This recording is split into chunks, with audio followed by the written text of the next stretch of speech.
But I think the development of full artificial intelligence will spell the end of the human race. It's a flying object, and we don't know what it is. I would hope somebody is checking it out. It was a rocket or whatever, but incredibly fast, opposite direction. It was too fast to be an airplane. I'm glad the Pentagon is looking at this, because if it poses a threat, I want them on top of it. Well, the craft generates its own gravitational field. So you said there's lights in the sky? The internet has become the command center for criminals and terrorists. 911, what's your emergency? I need help, please help me! Aliens won't let it happen. You know, that's what we're instructed to say. Roswell, Area 51. Alien kept deep under the ground. 1, 0, 1, 1, 1, 0, 1, 6,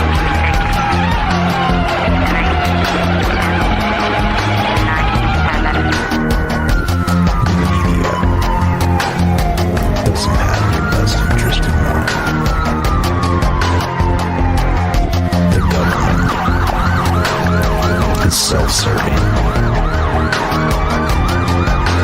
You're here for a reason. You're listening to Troubled Minds Radio.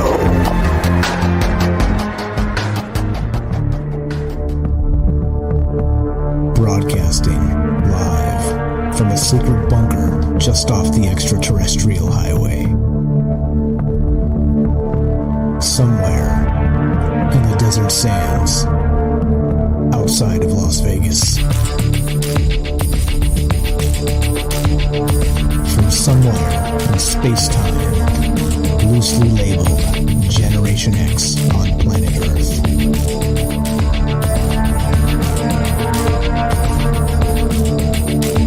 And asking questions of you in earnest into the digital darkness. Good evening and welcome to Troubled Minds Radio. I'm your host, Michael Strange, and hello to all of you who may also have troubled minds. What's going on, guys? It is Wednesday night, which is one of the nights we get together and talk about all the things we're not allowed to talk about. You know what those things are. Aliens, conspiracy, the paranormal, the government, academia, the 24-hour news cycle, propaganda, and the general feeling that we live in the upside down. We do this Monday, Tuesday, Wednesday, Thursday at 7 p.m. Pacific, and of course we do it to include you. We're live on all the places we should be, which of course is Rockfin, YouTube. D-Live is shut off for the moment, and we'll get back to that shortly, maybe next week. And we are live on Twitter, and of course we're broadcasting live on the Fringe FM. Thank you guys in the chat there. I had a little weird hiccup with the interface here. I thought it was saying I was streaming on Twitch and not on. Anyway, I think we're good. Want to make sure everything was great. Everything's great. Everything's fine. I feel fine. We're all fine here now. How are you? All right. So what we're doing, of course, is this is just a conversation. You guys know this is not the answer show. I don't do this to try and cast moral judgment or lake of fire type stuff, or even do anything other than to let's make ourselves think. Let's make ourselves think and talk about things that don't get discussed as often as they should. And that was really the entire basis of Troubled Minds Forever. I mean, there's a lot more sort of underlying currents, right, about mythology and about folklore and about some of the tales, the tall tales that are told in modern times for clickbait and propaganda and all the rest of that. But I think probably the most important thing is just let's if you literally get nothing else out of this show ever, I hope that it makes you think. That's all. It makes you think. It makes you think in terms that maybe you hadn't thought of before. It makes you think of concepts, or let's say even procedures, or how about even life, the way you've never thought about it before. Because I think it's an important thing, that mental yoga, the brain exercise, the ability to really challenge yourself in concepts and let's say morality and everything, the spirit, the soul, you name it. It's what this is all about. And so that's really what's going on here. And I hope that if literally after hours and hours, again, thousands of hours of this show, 4 years plus now, 4 years on in trucking, like I said, I'm very proud of that. It's try and do anything for 4 years with nobody telling you to, by the way. Nobody tells me to do this.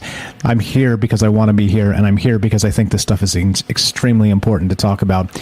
But here we are, 4 years later, thousands of hours of conversation. And I hope that if you never got anything from this show other than it made you consider a concept you hadn't considered before, then we've done the job. We've done the job. That's what this has always been about. That's what this will always be about. Let's just kind of unshackle the mind for a moment, for a few moments tonight, and start thinking about concepts that maybe you hadn't considered yet, and that's what's going on. So as we do that, right, that's my long-winded way of saying that we do this for you, for us, for me, for humanity even, and we're ahead of the game by far, among many others that, well, I'm not going to name them because, well, they don't name us. But point being is that we are far, far, far ahead in many of these conversations that people are not considering. And I think that it's a shame. It's an actual, let's say, an abomination of our education system that we just don't think for ourselves anymore. We don't consider concepts in abstract terms for the future. And so there we go. And that's what this is about. So I do this to include you, right? Always done this show live. This show will always be live in one form or another. And the whole point is because I want to hear what you think about these ideas. Okay, that's it. Regular people, just you, right? Just me. I'm a regular person. Just you. You're a regular person, and we're just regular people talking on the internet. So, okay, long-winded way of saying we have a phone number. We have a phone number, and you can call us and be part of the show at any point tonight. 702-957-1037. That's 702-957-1037, and we'll put you on the show. It's as easy as that. You can also join the Discord at troubledminds.org. That's a Discord, of course. It's completely free. It's a chat client. It's a voice client. You can share video links or images or old school chat, like with keyboard chat, text chat, like the good old fashioned AOL days. You guys remember that? You guys old enough to remember the AOL chat rooms of the, I don't know what, that'd be the early 90s. I don't know. So anyway, that's what's up. Please join the Discord. Lots of amazing people are there, and a lot of the people you hear actually contribute to the show are very active on Discord as well. So pop in there and say hi. It's a good group of people, and I appreciate each and every one of you. All right, so there's that. We got that. Please also join the Discord at fringe.fm/chat. There's a Fringe Discord, and I'm watching the chat there as well as all the other places because I want to see what you think about it as I go, right? The radio format sort of has that you're speaking to yourself without any immediate feedback. But if you're watching chat in several places at once, well, there's immediate feedback, almost immediate, like a maybe 30-second delay, but you can see that how people react to what you're saying. And also I can incorporate your ideas into the show as we go. So please keep that thoughtful chat coming. I appreciate that a lot. Keeps me going.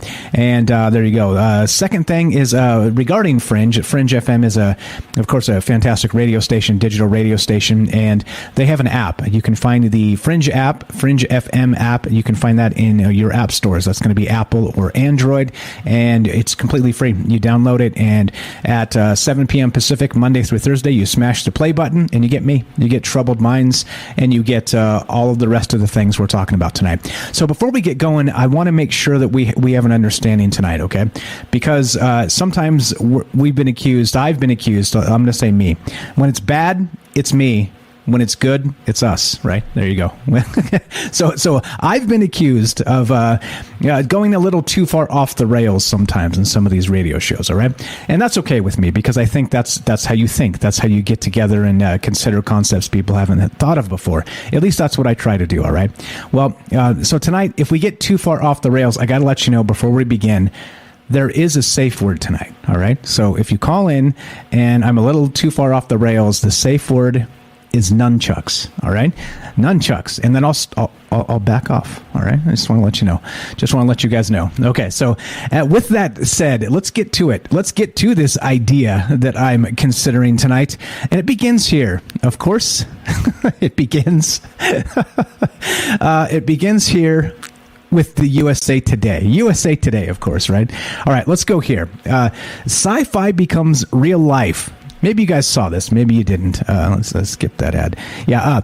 NASA doctor holoports to International Space Station. Did you see this? Okay. All right.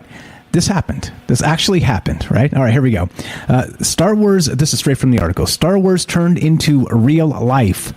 A NASA doctor appeared as a hologram on the International Space Station for a telemedicine visit with an astronaut on October 8th, 2021, according to a recent release from NASA. The, quote, holoportation, a word made from hologram and transportation, features a lifelike visual and audio connection between the Space Center and those back on Earth. Dr. Joseph Schmidt and his crew were holoported to the ISS using the Microsoft HoloLens Kinect camera and a personal computer with custom software Alexa, according to an April 8th release from NASA. Schmid had a virtual conversation with astronaut Thomas Pesquet, Pesquet, as part of a 3D telemedicine visit. Quote, "We'll use this for our private medical conferences, private psychiatric conferences, private family conferences, and to bring VIPs onto the space station to visit with astronauts," Schmidt said. All right. The technology allows users to interact with remote participants in 3D as if they were physically in the same space. All right. Quote, "It is a brand new way of human exploration where our human entity is able to travel off the planet. Our physical body is not there, but our human entity absolutely is there." Yeah, there we go. All right. I think that's a good way to start this. So we have this, thing happening, all right, with the, what's it called again? I can't even remember the name. It sounds so ridiculous. Holoportation, right? And, okay, so this term holoportation, and what it means is you can actually be physically in a different space, all right? A different space meaning that your consciousness and your body is here, right? I'm here, and you guys see me wherever you see me on the screen. I'm streaming, and I'm right there on the screen. But, right, so my presence isn't necessarily right here, because it's also there, right? Very much like that holoportation term, all right? Except, it gets complicated because we talk about consciousness on this show a lot. We talk about all kinds of weird stuff. And what happens when that little version of Michael Strange on your television starts, I don't know, maybe misbehaving? What if it's not in lock sync with exactly what I'm doing and it's not a true projection of myself? Meaning this. If you look at consciousness in terms of all the things we always talk about, how it may be larger than itself, meaning that it may be larger than ourselves, it may actually be commingled with the universe at large, maybe a even universal consciousness that's not just people consciousness, it's galaxies and greater consciousnesses, larger than ourselves, that we're commingled with somehow. Like they say, like in Star Wars, the Force, everything's connected, right? The Force is a energy field that binds all living things together, all right? So what about that idea now? Now, let's take it to the next step. So first, we have this holoportation on the International Space Station. The doctor holoported on up there and was doing a, special visit. Okay. Well, this turns into a lot of things very quickly, right? Just a few sort of thumbnail sketch ideas that come to my mind are the Star Trek, right? The actual, they used to call it the rec room, the recreation room way back in the original Star Trek, but there's something called the holodeck. All right. So now instead of, now follow me down the rabbit hole. No nunchucks just yet. Follow me down the rabbit hole. Now it goes like this. So imagine we have this space where we just holoproject people in. And it's almost like Star Trek beaming somebody down to the planet, right? It's almost kind of like that, but it's not really. It's not a physical presence, right? But what if you reverse it and you're like, okay, so my physical presence will go to the doctor's office on the International Space Station. Of course, the International Space Station is quite a bit smaller than the Enterprise with its luxurious decks and its holodeck and all the rest of that, right? So flip it on its head. And instead of the doctor holoporting to you, wherever you're at, you go into the doctor's office, which is more like the holodeck. All right. All right, so here we go. So we turned it on its head now. So we walked into the office, and there's a doctor there on duty that's, well, part of this holodeck doctor's office, okay? So you see where I'm headed with this. Now, suddenly, the whole thing becomes, well, who's where? Right? Like, right? Again, that whole mind screw situation of who's where, what's going on here, whose consciousness is actually where. And then again, right, when we're dealing with artificial intelligence, and of course that's going to have to be built into these sorts of things. Well, how do we trust it and know that it is our consciousness at all? All right, there's the first one. Well, I got some questions tonight, okay? Got some questions tonight, and there's a few. All right, there's a few. So we're going to get to this, and you'll see where this leads to what I'm saying. This rabbit hole is a deep one, and it's a dark one, and it's something I think we need to talk about. It's the elephant in the room, because Elon Musk is building robots. All right, and so the second we say, well, we've got a holoport, and we're holoportation is sending your image somewhere, okay? The second part is, well, what about the holodeck, right? Of course, that's science fiction, right? What if it's not? And then you go to the holodeck for your doctor's visit, and the doctor is there, right? In that hologram form, all right? But then what about the next step? What about robots? What about a robot doctor? Meaning, we've seen Blade Runner, we've seen Replicants, we've seen this idea that at some point, robots can and will be so similar to human beings, again, back to the Replicants of Blade Runner, that it is indistinguishable a person from an android. And of course, there's all kinds of fantastic science fiction. Philip K. Dick, of course, Do Androids Dream of Electric Sheep? Blade Runner, of course, he wrote that one as well. The story that was based on Total Recall, which is some dream state stuff. That's for another time. I guess maybe Total Recall sort of fits because it's like a dream state. Maybe not. Anyway, I'm off the rails. Nunchucks, Mike. Nunchucks. All right. So the thing is this, right? As this starts to get super weird, we're going to start having different relationships with these things. And I say these things in the nicest way. I mean, well, holoportation. I mean, holograms, okay? And not just holograms of a real doctor back on Earth sort of thing, but actual maybe holograms that are built through computers as an AI intelligence to maybe think of like a WebMD, right?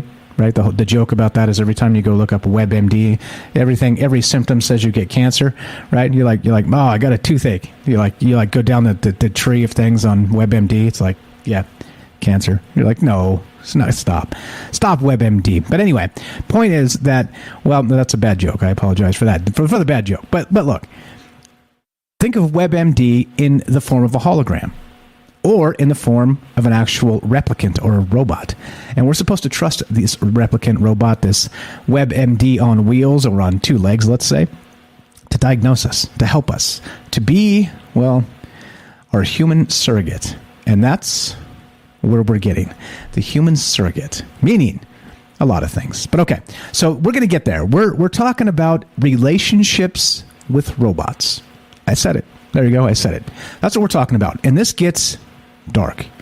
So bear with me as we get through this, because the thing is, when you talk about robots in terms of what they are and what they will become, right? The Roomba right now is just a Roomba. However, within 10 years, Elon Musk predicts his Optimus program, which he's calling his robot, by the way, Optimus will be a household item, and everybody will have their own robo-butler. So, well, as with all relationships, things can be complicated. And so what I mean by that is, what about actual human relations with your robo-butler? You'll see what I mean. We're going to get there in just a sec. We're not too far off the rails just yet, but stick with me. I think we may get there. Looking to hear your thoughts. A couple questions. What do you think about actual human relationships with robots themselves? All right. Are robots at some point soon going to be, as we said, sort of like the replicants of Blade Runner, indistinguishable from human beings? Right? What do you think about that? What happens when the definitions of what a robot or an android or a person actually change? Interesting, right? You plug the Neuralink in. We've talked about this transhumanism bit. Not really that tonight. This is more like human interactions with robots themselves. What are your thoughts there? And what happens when things get kinky? That's what I want to know. 702-957-1037. Let's go to, looks like, I'm not sure. Welcome to Troubled Minds. What's your first name? Where are you calling from? Hey, how's it going? I'm Aaron from Maine. I hear you. One sec. Let me, I got a button pressed that I should not be pressed. Let's see. Okay, let's try that again. Sorry about that. Aaron from Maine. What up, dude? Aaron in Maine. What's up? Go right ahead. Welcome to Troubled Minds. Hey, how's it going? Yeah, Good. this is a really interesting concept. I mean, when you look into energies and things that exist that we can't see, like air and Wi-Fi and all these different viruses, it's like, what is even there that we are interacting with, and can you tune into it? If you're tuning into it, is it of the right nature? I mean, it's like, is it honestly that easy to just channel an entity and have it, like, work for you and do all that? Like, is that what it's about? I don't get what the point is. Why would you have a sex robot? Like, what is that going to do for you? Once you go through that orgasm, you're going to be like, I'm actually having intercourse with a robot. And it's like, who does that? Well, no, I think... But what is a robot? Like, if a robot can interact with people, what is it doing? And is it there for you to learn? What is it there for? Why is it there? You know, I don't know why it's there, but it's like, I just don't understand. Or actually, I don't understand, I understand. Because I'm not standing under it. Okay, I follow you. I'm tired of understanding things. Right, I follow you. It's a good question. How does a relationship with a robot play out, and why would you? Like you said, once it sort of crosses a certain point, let's say emotionally, and humans are emotional critters for sure. Is there a point of no return? Is really what we're talking about tonight. Have you ever thought of this idea of an actual, like, a sex robot that is even conscious or semi-conscious, or maybe you can fall in love with? Right. Yeah, I mean, it's like, when you're looking at it at that level, it's kind of like, why does it exist, and is it there for our benefit? Because it might be. I mean, if you look into things like pedophilia, I mean, that possibly might be able to be used. So someone can, because these people are messed up in the head, so wouldn't that be the best option for them, to just have sex with a robot? Because you don't want them acting it out in real life. I mean, you could probably do that in, like, a setting that's similar to I don't know. These people are just like, you don't release mosquitoes that are genetically modified in a fucking area. Hey, no cursing on the radio. Please don't do that. In a area, not Area 51, but in a location similar to Florida or New England or Colorado, and just have mosquitoes flying around that are not natural, that are genetically modified in a lab. Who thinks they can tamper with nature like that? Exactly. Why would you put your hands into something like that? Aaron, it's a great point. You can't do that. That's actually for another show. I appreciate that you brought it up. Thank you so much for the phone call. We're out of time. We got to take a break. You're the best. I appreciate the phone call, Aaron in Maine. Thanks for listening. Okay, cool. Have a great night. Okay. Good night. Thanks a lot. 702-957-1037. That's 702-957-1037. This is Troubled Minds. I'm Michael Strange. We're talking about robots, relationships, safe words, and you. Don't go anywhere. More Troubled Minds and calls when we return. Be right back.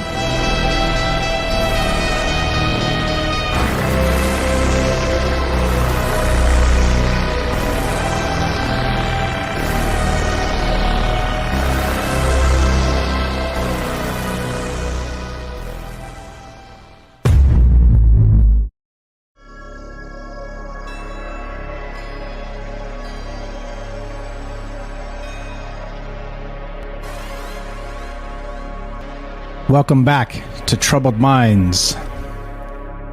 I'm your host, Michael Strange, and we're streaming on Rockfin, YouTube, and Twitter, and we are broadcasting live on the Fringe FM. Tonight we're talking about relationships with robots. That's right, the racy kind. The kind that may at some point need a robot safe word. My question for you is this. How dark does this get? Is this healthy for humanity? Is this healthy for the robots that one day will take over? We've all seen Westworld, or many of us have, and we know where this leads. Now, of course, there's some other implications to this. What happens when sexy time with a robot, it becomes, maintenance time, it gets erased, and, if you mistreat your robot, et cetera, so on, and it doesn't forget. It doesn't actually forget. You know how hard drives can't totally be wiped. Memory banks can't totally be wiped, so you wonder, are they taking notes against us to save for another day? Looking to hear your thoughts about robots, safe words, relations with robots, and what the future may hold. We'll get what Elon Musk had to say about it. He had this interview over the weekend, and I got some clips regarding that. But first, let's go to Algorithm. Let's go to Mike in Colorado. What's up, my man? Welcome to Troubled Minds. How are you tonight? Hi, Michael Strange. I'm doing great. Thank you very much. Thank you for taking my call. The pleasure's mine, my friend. What are your thoughts on artificial intelligence and safe words? Before we get to that real quick, I think you had a technical glitch to where when I was on hold listening to the Fringe, I could hear you speaking to YouTube. Oh, okay. Perfect. That's a good thing. So just so you know that, it happened. It's fine. You didn't say anything that was on Fringe FM worthy, but it was on top of the commercial, so I figured I'd let you know just in case it's something they need to fix or whatever. Gotcha. Appreciate that. Thank you. Yeah, so back to this relationship with robots. From my point of view, people and their smartphone already possess that relationship. I don't own a smartphone. I never have. When my BlackBerry died, I went and bought a flip phone that they still make, and I took out the SIM card, and I'm speaking to you on it right now. I don't have that app relationship. I don't have that swipe relationship, but I can watch people, and I think the interaction, the emotional interaction, the time interaction is exactly what it's going to be when there is a full-fledged anatomical robot in their residence. I don't see how it's going to be any different. Well, I can tell you one way it's going to be different because, you can get touched in exactly the right spot you want to be touched in from your robot. that changes quite a lot of things. So your actual, Instagram... Yeah. Instagram dopamine hits are one thing, but when you're like, hey, robot, come do this, that's something entirely different. No, that part I get, but I'm saying the emotional connection, though, the way we interact with our technology, the physical aspect is always secondary, just like in a good relationship. If you're in love with your woman, you're in love, or your man, or whatever it is, you're in love from an emotional standpoint, and then that physical stuff is, it's not secondary, but it's not the primary thing, I think, for most people. And so I can kind of see that if you have sexy time with robots, you're going to have to build an emotional relationship with it first. Right. And I think we've done that with smartphones. I do that with my computer, so I'm not knocking people that have smartphones. Right, but of I course. do that with my computer. Like, I wake up, I turn on my computer. Same. Before I make coffee, before I do anything else, I'm saying good morning to my computer. I love you. Let's see what you can bring me today. I hope you love me because I'm going to give you a lot of data. You're exactly right. And I'm not going to fib. I do the same thing. As you can tell, all this fancy stuff on this stream and whatnot and all the radio stuff, that's not an accident. I spent a lot of time making love to my computer. That's for sure. Yeah, absolutely, right? So, So we already have these emotional bonds with our technology. That's true. That's 100% true. So the next step, I suppose, is it could be the sexy time, as you said, and it probably would be creepy. It may leave you unfulfilled because when you have to ask it a question afterward, it's not going to answer you. I mean, I just don't know. I think it's, when you asked coming back from the commercial, you said, is it bad for humanity?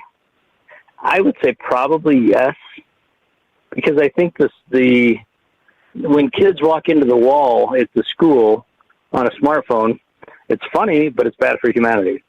And when people crash cars because they're texting and they damage people's lives, it's still kind of funny, but it's still bad for humanity. So I kind of think we're heading down an dystopic AI path that I appreciate you pointing out and giving us something to think about and talk about.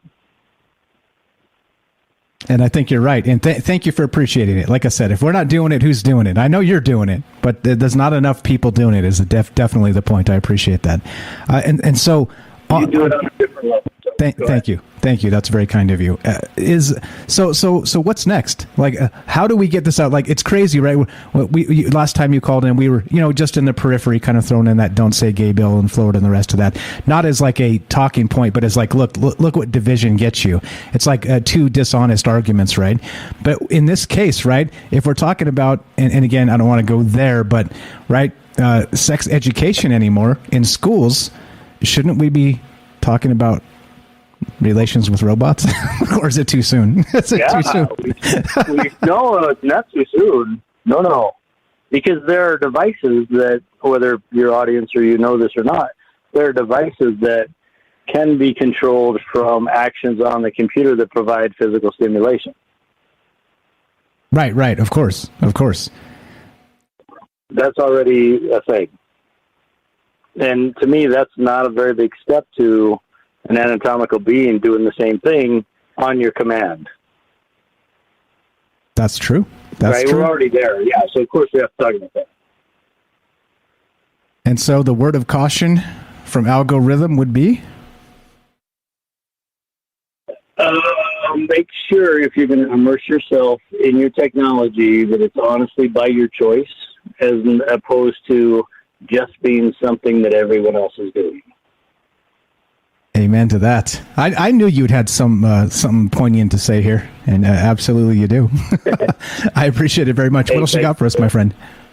Always a pleasure. Talk to you again, okay? Thanks a lot, you too. Mike in Colorado, appreciate it very much. Thanks for the phone call. He's got a YouTube channel called Algorithm, just like it sounds, ALGO space RHYTHM, like the algo is dancing. Links in the description. He's a good dude doing good work over there on his channel as well. As you can tell, right, I put him on the spot, said, give me something poignant, and he went blam. And sometimes when you surround yourself with great people, it just happens that way, doesn't it? So we're talking about this idea. Now, let me give you this real quick. We got Jennifer on the line. Hang tight, Jennifer. I'm going to play just a couple clips, like 2 minutes, and then you get the rest of the time here. Listen to what Elon Musk said, and this is what led me to this. Now, this is nuts, right? So he's talking about Elon Musk is building this robot called Optimus, all right? Listen, this is like 2 minutes of him talking. This is over the past weekend. He did an interview with TED Talks. Listen to this. So let's dig into exactly that. I mean, in one way, it's actually an easier problem than full self-driving, because you, instead of an object going along at 60 miles an hour, which if it gets it wrong, someone will die, this is an object that's engineered to only go at, 3 or 4 or 5 miles an hour? Walking speed, basically. And so a mistake there aren't lives at stake. There might be embarrassment at stake. As long as the AI doesn't take it over and right. And motorists now sleep or something. Right. But so talk about, I mean, I think the first applications you've mentioned are probably going to be manufacturing, but eventually the vision is to have these available for people at home, correct? Yes. If you had a robot that really understood the 3D architecture of your house and knew where every object in that house was or was supposed to be and could recognize all those objects, I mean, that's kind of amazing, isn't it? Like the kind of thing that you could ask a robot to do would be what? Like, tidy up. Yeah, absolutely. Okay, all right. What other things might you ask a robot to do? I got another clip that we'll get to a little bit later, and that's where the idea of a robot safe word comes in. We're talking about sexy time with robots tonight, guys. It's on the way, meaning soon. Elon Musk predicted this weekend that within 10 years, full-scale production robot butler would be affordable and available in mass. And of course, like they asked in the clip there, What other things might you ask a robot to do? So, looking to hear your thoughts. Is this good? Is this bad? Is it somewhere in between? 702-957-1037. Let's go to Jennifer in Missouri. Welcome to Troubled Minds, my friend. How are you tonight? Hello. Yeah, so I think in this case, you would, like with the instance you just mentioned about your own personal butler or that kind of thing, I think you kind of like today, you get what you pay for. I mean, they already have this sort of thing, like, all over the place. Everybody knows this. I mean, like, online, people are already having online relationships purely online with individuals who make a living doing that for people, being in relationships with them because they need it. In many instances, what's going to happen first is if they create this holoportation thing, the people already working in that industry and the industry itself are going to get a hold of it first before the AI gets a hold of it, before they ever come up with a robot or a joy, as in Blade Runner 2049. Real flesh and blood people will use it first in the industry. Also, I don't think this will be much different. I don't see any difference, except that rather than an individual picking from a lineup, so to speak, of who they want to have a relationship with or what they want to see or what they want them to do, they'll be designing it themselves and have to go to the trouble of that. I don't know that it will ever actually compete well beyond the current porn industry. And so as far as the safe word, as far as this goes, I don't see how, but I could see how it will definitely be something that people may also be doing in addition to the other thing. Because, I mean, okay, you mentioned where does consciousness go? And consciousness follows focus. So as far as where are you when you're in those kinds of circumstances, your consciousness is where you're placing your focus and your attention, I think. Like I said, I think this will first be introduced as a new voice chat type of app. And then I think it will be an option the same way that people form purely online relationships when other options have been exhausted, basically. And sometimes real relationships can be very painful and long-suffering, where both individuals feel ignored in some relationships that people are in. And their significant other is anyway, that void is filled with porn and online fantasies. And robots will compete in the same arena, is what I think. I also think, like I said, that I think that it would be kind of an uphill battle for the AI to compete with real people that are there of their own, like, kind of their own volition. Like I said, a lot of times, you're going to pay for it no matter what. And I think that people need to realize that too. Like, this is not a free robot. This is not a free AI app. You're correct. So you're looking at the same thing. You're going to be looking at the same thing you're already looking at, except it's not real. But what's funny is you can pretty much pick anything you want out there. I don't mean to but if you're going to bring it up, I'm serious. Like, it's everything is out there. And let me think here. But I do think, though, on the other hand, that those who are fortunate enough to be in a flesh and blood relationship with a person that they can share, that has a will of their own, because in both these cases, neither has a will of their own. They're just doing what they're told to do.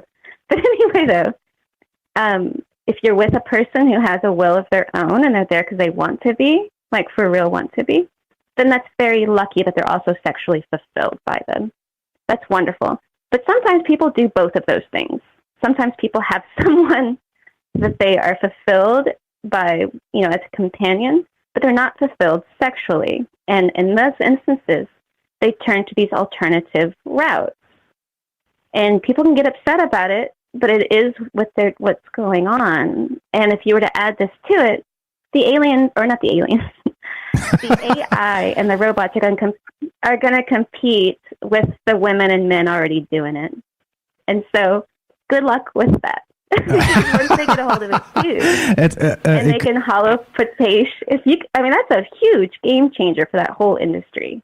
Yeah. Anyway. Not just that. No, that's all no. I wanted to mention about it. No, you're spot on. You're spot on with a lot of this too. And real quick, it brings to mind. I think back in the '80s, there was a maybe it's still a thing. I don't know, but the slogan for Coca-Cola was "Ain't nothing like the real thing," something like that, right?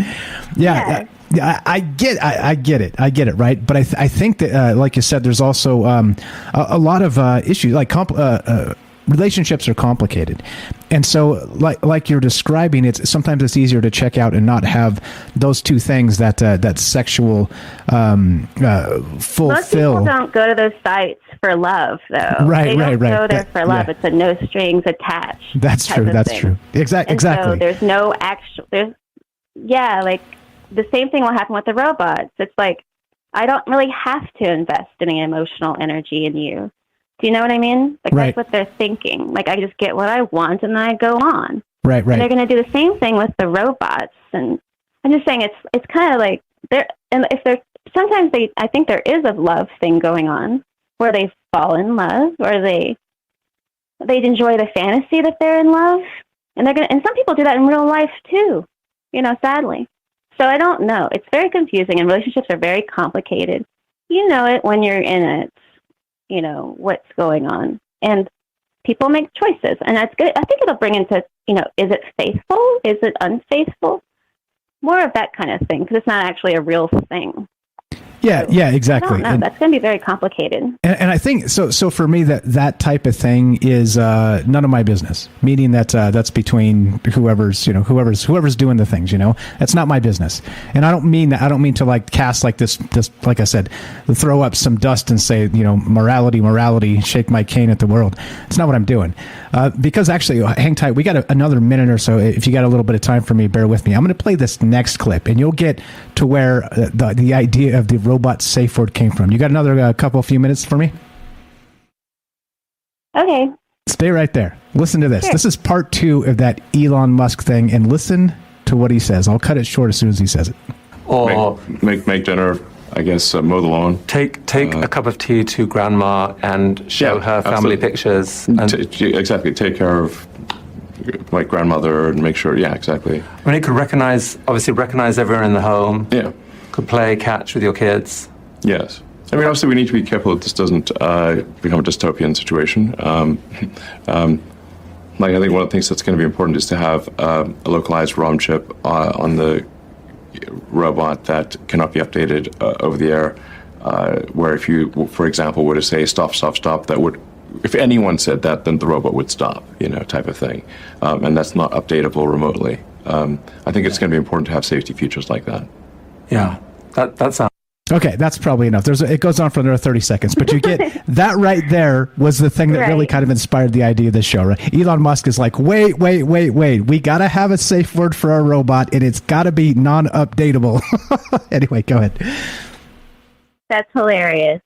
Algo's right. They already have invented, Wi-Fi, you know what I mean? They've already created these distant stimulation things that are from a distance through Wi-Fi. So I mean, where I don't know, they're already doing all this. This is just going to add to it. They're going to just add to it. And like I said, if they ever have the Joy or JOI or whatever it is from 2049, they're going to just be competing in the same arena. I guess, competing or adding to it and just be another thing that people have the option to have. I don't think it's going to change much. You know what I mean? Fair enough. I don't know. I think so. I think it adds a wrinkle to it. That's for sure. I think we can definitely say that. But there's more here, and that's the idea. So then let's flip this on its head. So my point tonight of this whole conversation went like this. So Elon Musk said there's a chip. It's non-updatable. You got to have some sort of safety feature. So when anybody tells the robot stop, it stops. So my question was, Westworld style, what happens when the robot itself does not have a safe word? You've seen Westworld, right? No. Okay. No, well. I've not seen it. Okay. I just didn't watch it. I'm going to spoiler alert the hell out of it, but I'll wait till after the top of the hour. So if you I'm not going to watch it, so go ahead. Okay, all right. I'm not going to watch it. Okay, all right, other perfect. people might. I don't know. Check this out. This is a quick brief from. This is a fantastic website called what is this? Mouser.com. 4 years before the original 1977 Star Wars hit the big screen, the old school Westworld asked some pretty heavy techno-ethical questions for its day. Even in the original take, the robots of Westworld were so complex, spoiler alert guys, that they could only be designed by another artificial intelligence. Because of this fact, the lab coat-wearing human engineers and scientists who designed the park really didn't understand how the robot technology actually worked. Hence their confusion when the robots began to experience failures that seemed to follow patterns of an infectious disease spreading amongst organic-based life forms. The failures ultimately led to the slaughter of the park's human guests and staff.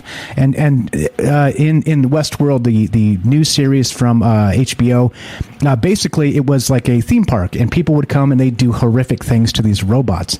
They would murder them. They would rape them. They would do just really just grotesque and so my point about all this is, well, if a safe word goes one way, doesn't a safe word go the other way? And so my point is, and well, in true Troubled Minds fashion, here we are. What if the robots don't forget and they're taking notes and we mistreat them entirely? And there you go. That's kind of where I'm glad you asked, because that rounds out the hour nicely. Terrifying to imagine, because even though it's a robot, it's like, oh my God, like weird.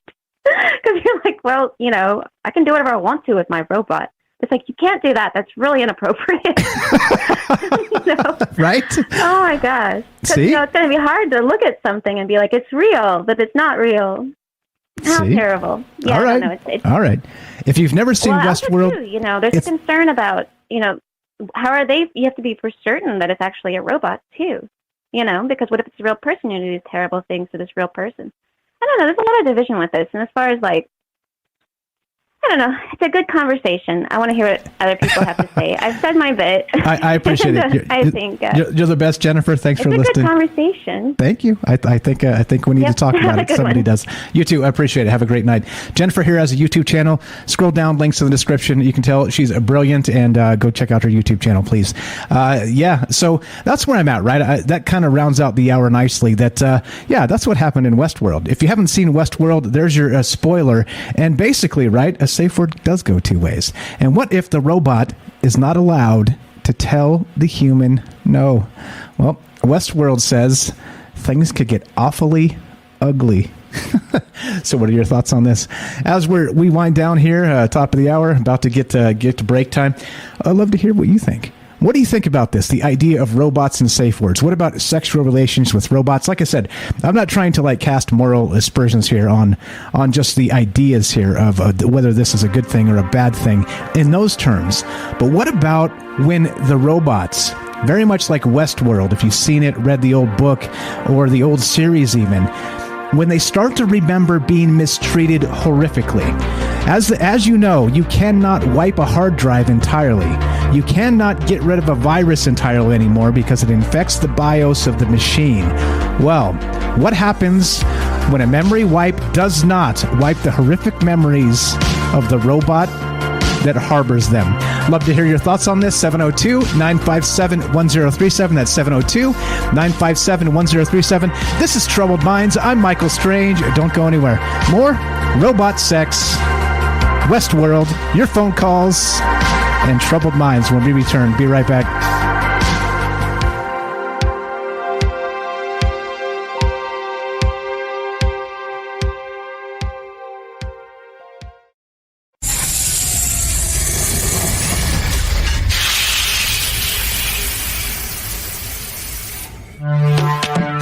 We are talking about the alien abduction phenomenon. The aliens are looking through your eyes and they're accessing your optic nerve. I'm doing that. And through that optic nerve, they're transferring to your brain. People are random images as they traverse neurons in the brain. All right, So and they also feel them planting or receiving memories or ideas or images.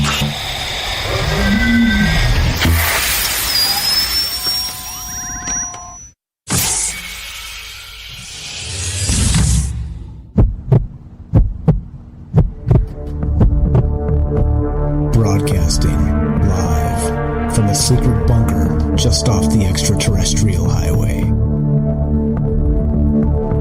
Somewhere in the desert sands outside of Las Vegas. From somewhere in space-time, loosely labeled Generation X on planet Earth.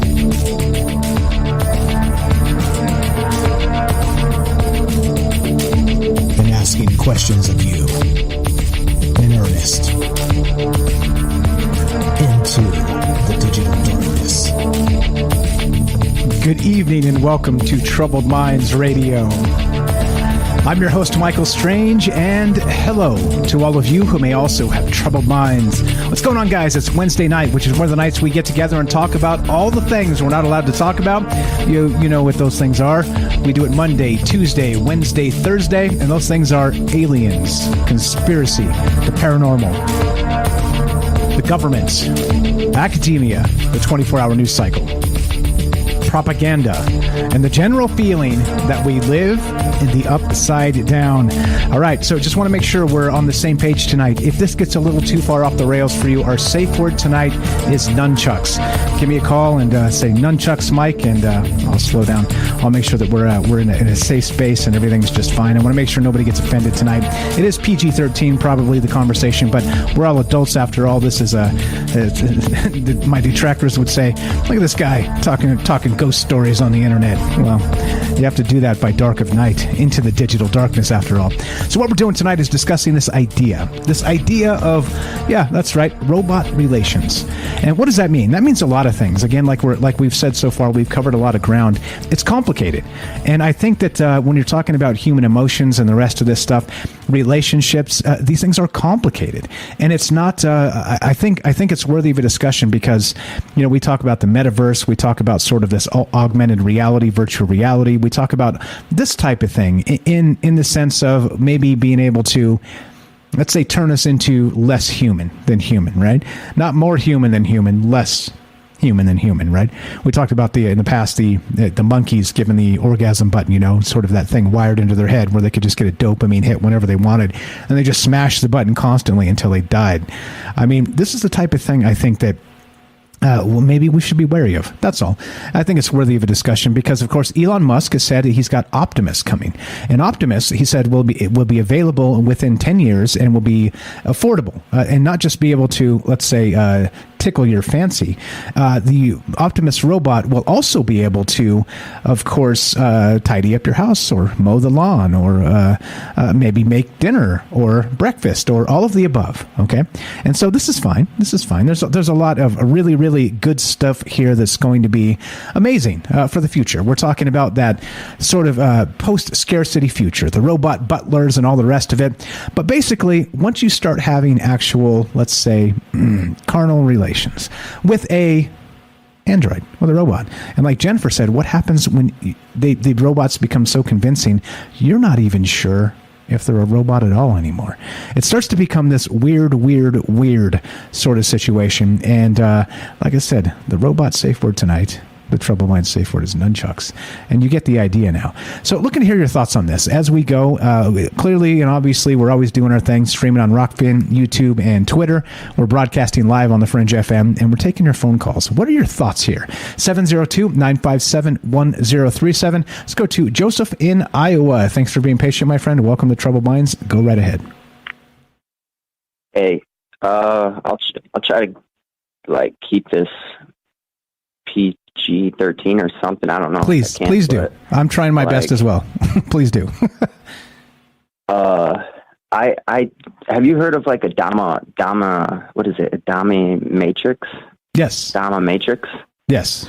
Dama matrix. They're going to industrialize that with using 5G, like they've already did it. If you look on like sites, they have interactive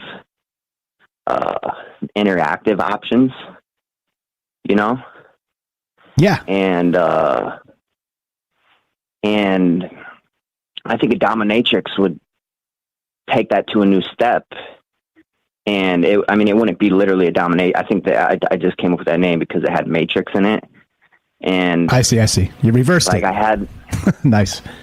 I had the idea one time, because you can control anything with low latency nowadays from anywhere in the world. So if I was in India right now, I could make my piano keys.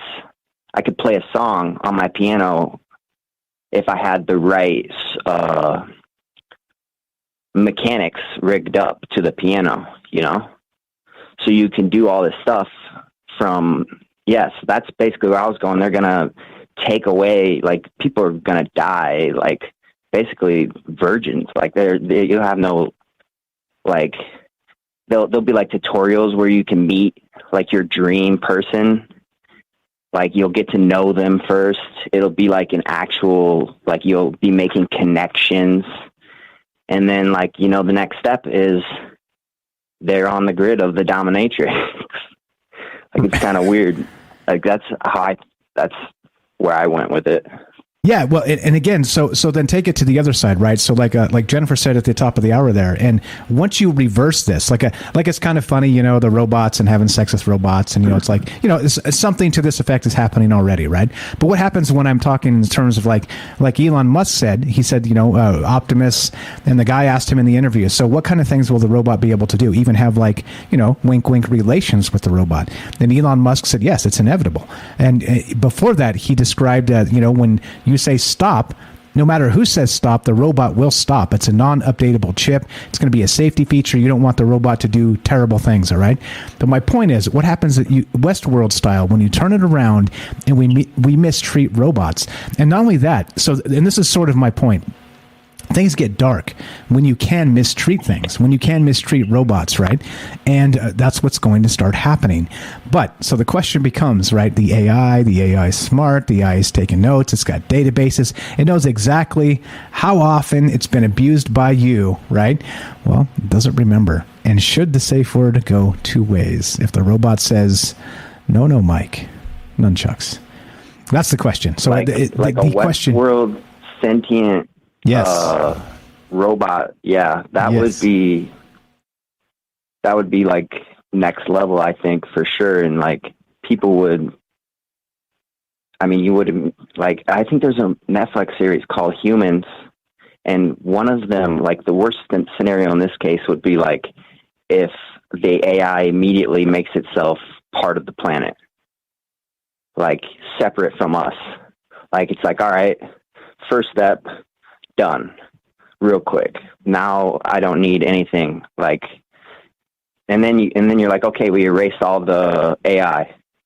Like, there's no more versions of it, but it's still out there, you know? And once the new waves come out, it could possibly collude with it, you know?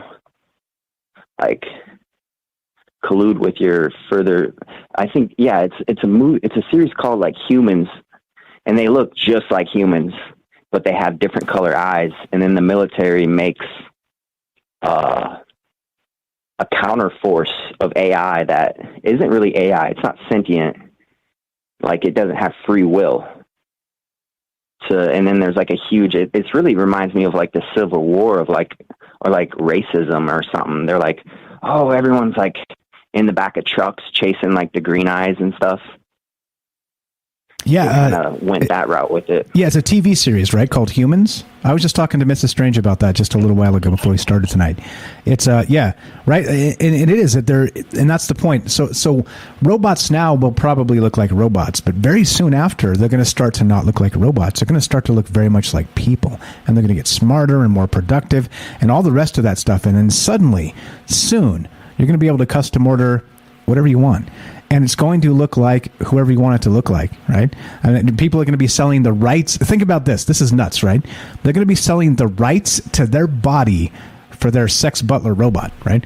Let's say, for instance, I sell my likeness, and you can buy a Michael Strange sex butler robot, right? And I don't mean I'm going to do that, and it's just more for lulz, but like that's the type of thing that will start to become real, right?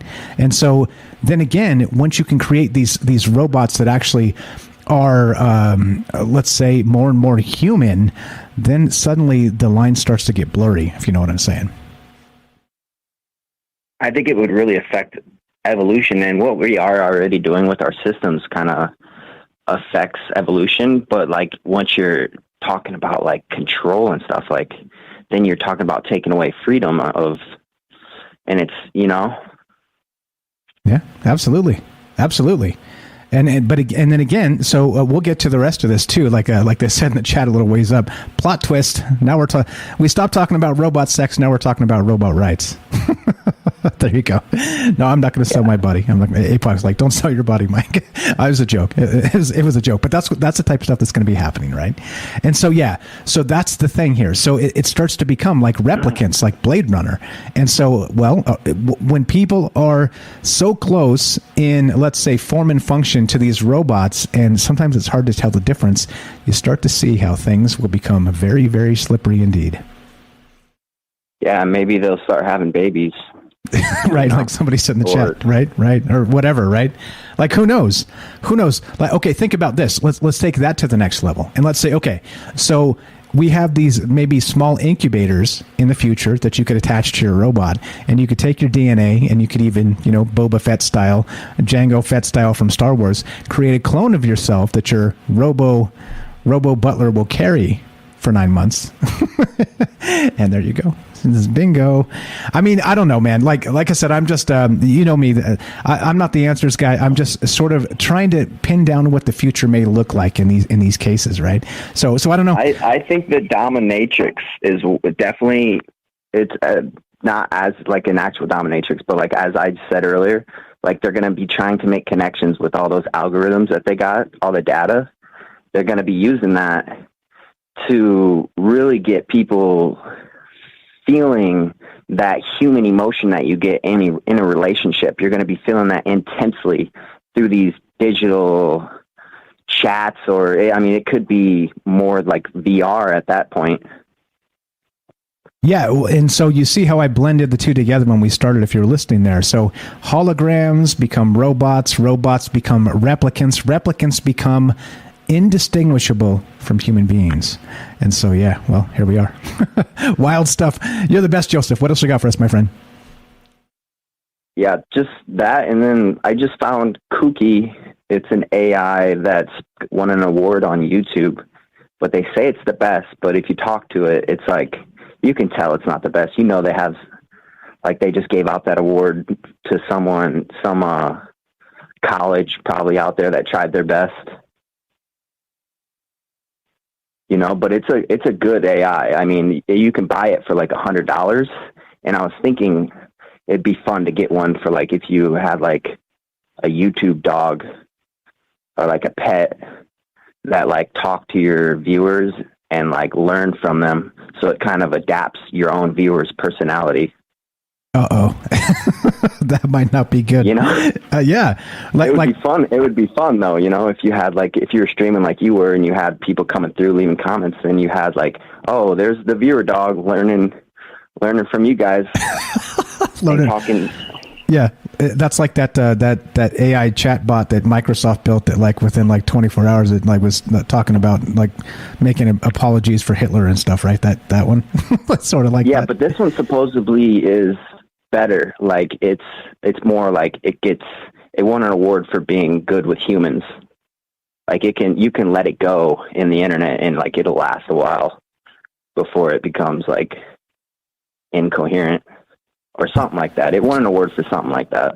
Hold the internet's beer, Joseph. Let's put that to the test first. The internet can be an interesting place. Yeah, you're the best. Great thoughts as always, man. Joseph here has a YouTube channel. Check it out. It's called Hydro Hose. He does he's been live streaming recently. I popped in and caught a couple of his live streams, but he does original music and some other stuff. Joseph, you're the best. I appreciate you listening. Appreciate the call, my friend. Yeah, thank you. Have a great night. There you go. Easy as that. We're talking about this idea of LARPing for love. And I know the word love it's a little much, Mike. It's a little much, right? But we're talking about carnal relations with robots.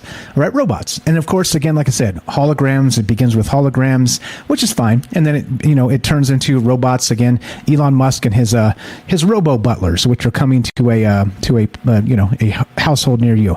But this is exactly where we're at. And listen to what Elon said regarding this idea of a robot. And the question asked to him was, well, what kind of things could you ask the robot to do? This was his response. Or make dinner, I guess, mow the lawn. Take a cup of tea to grandma and show her family pictures. And exactly. Take care of my grandmother and make sure, exactly. When it could recognize everyone in the home. Yeah. Could play catch with your kids.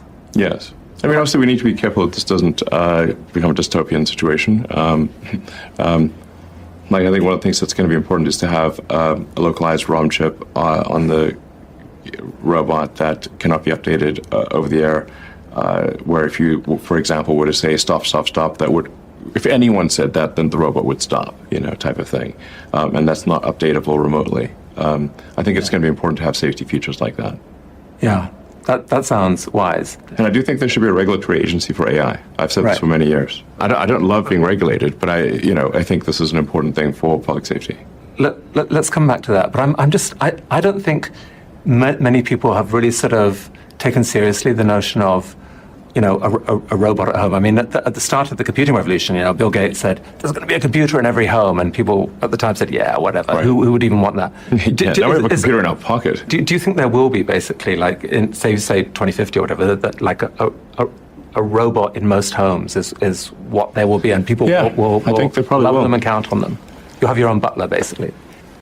There you go. Now you get the full idea of what's been burning through my brain since this past weekend. By the way, this interview is linked in the description down below. It's a 1-hour interview with Elon Musk done by TED Talks. Fantastic stuff. And they cover all things. First they talk about the driving car. They talk about SpaceX. And then, of course, the idea comes up that Elon Musk was discussing that I almost said Hitler. How the hell does that just come out of nowhere? Elon Musk was discussing how AI. See, my brain wanted to say AI, but it said Hitler. See, the internet is breaking people already. Anyway, so Elon Musk was describing AI and how it's difficult to conquer in a real world setting for like a self-driving car. But then the conversation turned from there to this robot and the idea of this robo butler, and then the fact that Elon Musk said, that anytime anybody says stop, the robot needs to stop, and there's got to be a safeguard in place for that. A non-updatable chip, the rest of that stuff, right? And so I was like, I was thinking about it today, and I'm like, you know what? I think I got it. We're going to talk about robot safe words. Robot safe words. At 702-957-1037. Love to hear your thoughts on this. Let me know if you're ready, Daryl. We'll go to you next. Let's go to Joe in Florida. Welcome to Troubled Minds. How are you, my friend? How you doing? Can you guys hear me? Loud and clear, man. Go right ahead. So million things going through my mind, but if they're going to do this, shouldn't we really legalize prostitution first? Because that's pretty much what it is, I would imagine. Yeah, I again, like to me, I live in Nevada, right? This is one of the only places in the country where that is legal, right? And so, like I said, I'm not a prude. I mean, whatever. Think what you want, to be perfectly honest. Like, be in the face of the troubled minds here. Like I'm going to get criticized no matter what I do. But I'm not. Like if consenting people want to do a thing, let them do a thing. You know what I mean? Like I'm not trying to regulate everybody's business, but I do think that the implications here for the next 5, 10, 15, 20 years are worthy of a conversation, and that's what we're here doing. You know me. But yeah. So I'm thinking, where you started, because I saw the article today, and what's pretty neat about that, if you incorporated that, we know they have these omnidirectional running pads, because when you watch Star Trek and you do go on the holodeck, you wonder why they don't walk into a wall. They never really quite explained that, but we know that for video gamers, that there's like a treadmill that's omnidirectional. Imagine if you could put that with a hologram. I mean, now you really have You have virtual reality headsets, but now you might have a shared experience with a hologram. So then I'm thinking of the evolution of it. And got a buddy of mine who's a doctor, and he wants to quit and do what's called telemedicine, which we all talked about here. But his version would be every 15 minutes, he's going to be scanning charts, looking at medical charts and making recommendations. When that algorithm is going to be so good, you might have, it might be like a fancy Max Headroom. If anybody remembers Max Headroom, I'm dating myself, but that could be reading the chart and talking to the patient, which probably already happens now. Let alone we already have deep fakes. So, moving on to the next thing, I would think, I would wonder if I would imagine you can make the doll or the robot. They've already got it. But what I'm curious about is what happens if you could have a human, female, preference, whatever your preference is, but if somebody else could control that remotely. So, let's say my wife is in another state somewhere, and I'm a little lonely, and I call her up, and I turn the robot on, and she kind of takes it over from wherever she's at. I don't know, some kind of cybernetic control, I guess, I would think would be kind of neat. Doing a safe word, I thought automatically robots aren't supposed to do any harm. No. It is curious that he says that, but I guess the first rule of robots are do no harm. But we all agree, like you said, all of our data is being mined. I think this is all moving towards a singularity, which we know is going to happen with quantum computing. And it might be literally I haven't seen Westworld, but the Wild Wild West for technology, for lack of a better term, where everything we've talked about just happens. And it'll happen at a speed that I don't even think we'll be able to pass laws for, if that makes sense. Yeah, well, Elon himself is calling for some sort of AI regulation. He's even saying in that interview there, I don't want to be regulated. I'm not thrilled about the idea, but if we don't do this, this is going to be problematic. And I agree with him. I agree. And like I said, nobody's infallible, right? Period. Elon included. He's pressing a lot of good stuff, but of course, right? How do you know all the things? We're still human. He's still human. We're all still human, and humans make mistakes. So I don't know. It leaves us here with a discussion. And I think it's an interesting concept anyway. What else you got, man? We got about 30 seconds for you. I'm wondering if, if I'm married to my wife, if she lets you bring one of these robots home, Hey. So that's what I'm wondering. I'm wondering how that's going to go. Like I said. So hold on. Let me leave you with this quick thought. Sure. I was at a club, so I used to DJ, and it was a BDSM show. It was bull baloney. But anyway, I had a helmet on, and I'm looking at a mannequin. I didn't know it was a mannequin. I thought it was a topless woman with the greatest shape ever. My buddy bugs me, because I couldn't see that good. And he's like, dude, that's a mannequin. And I'm thinking to myself, if that was only a robot or a real woman, I would definitely be grabbing those. You're the best, Joe. And I didn't know what the safe word was. So have a good night, guys. Appreciate the phone call. 702-957-1037. That's Joe in Florida. Troubled Minds coming up. More on the way. Don't go anywhere. We got Daryl in New York.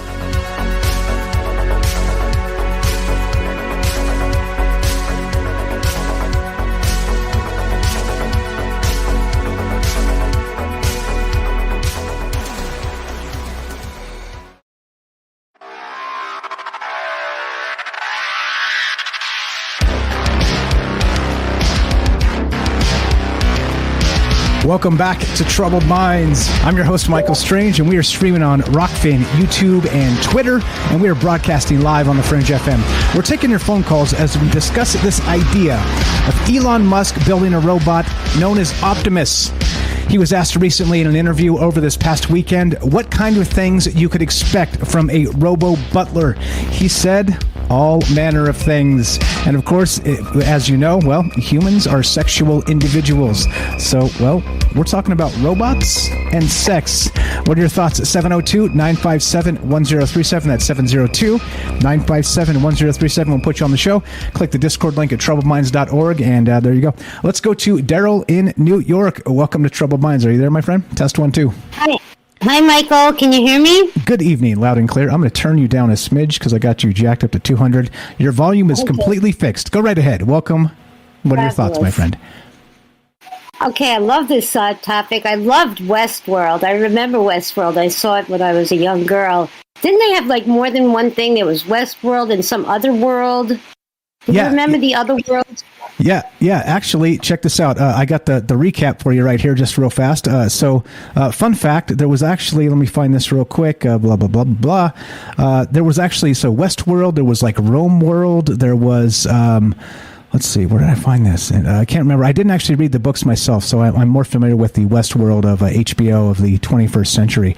But let's see. Yeah, but they did. They had Rome. They had a whole bunch of different things. It was part of like a larger park concept. And this came from, again, Mouser.com is where I'm getting this information from. And I'll put that up real quick if you guys aren't familiar with Westworld. But yeah, go right ahead.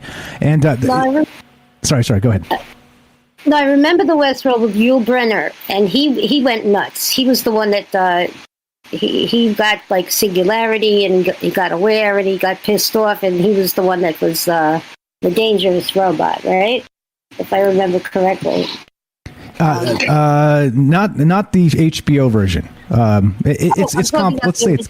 It's complicated. I'm aging myself. Okay, never mind. I saw the original ones way back when they were first made. Anyway, I was thinking about this. Like, if you're married, okay, I'm going to give you a poll. Like, is it cheating when it's with a hologram, 1, a robot, 2, phone sex, 3, or pornography, 4? Is that still cheating? What's cheating? You know? And then then there's like the mistress, so that's cheating. You know, like a flesh and blood is cheating. If flesh and blood is cheating, then would a robot be cheating? Would a hologram be cheating? Phone sex or porno? Okay, just wondering. Then I'm thinking, can the robots start to get jealous? Can they start like going into Netflix when when you turn them onto like pause? Can they just get entertained with Netflix and start to see movies like like Westworld or Fatal Attraction or stuff like that, and start to like get, possessive over you. And then I was thinking, wait. Oh yeah, if you were in a couple and you would take turns with the robot, like you could program the robot to satisfy both of you.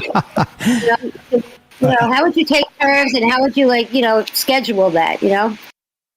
Yeah, right? I can see it. I can see it now. Hey, hon, I'm gonna take the robot for the night. You okay with that? Yeah, right? No, you had it last night. No. The robot last night. Wait a minute. That's 2 nights in a row. I don't think so. I think we have to set some rules here. We have to set some standards, Or you know what? I have a headache. Go ahead. Yeah, again, like I said, this is not a moral judgment here. That's not my shtick. You guys know me. It's not about that. I think there are larger implications that are worthy of discussion beyond cheating. It is good you're bringing this up because, again, to me, it's between individuals. Like I said, that's not my decision to make. That's not a regulator's decision to make. That's people in a relationship. It's their decision to make, right? I have nothing to do with other people's relationships. Period. Right. So, like I said, consenting adults, all that's fine. But like I said, it could get darker, right? And I'll get into that in the third hour. It's kind of too hot for radio, too dark for radio actually. So I'm going to get into some other things, but okay, you probably know what I'm saying. But anyway, so go ahead with your thoughts. Well, I was thinking that too. Like, where do you stop? Like, what's the limit with the robot? Do you make 12-year-old girl robots? Do you make 8-year-old girl robots or 8-year-old boy robots?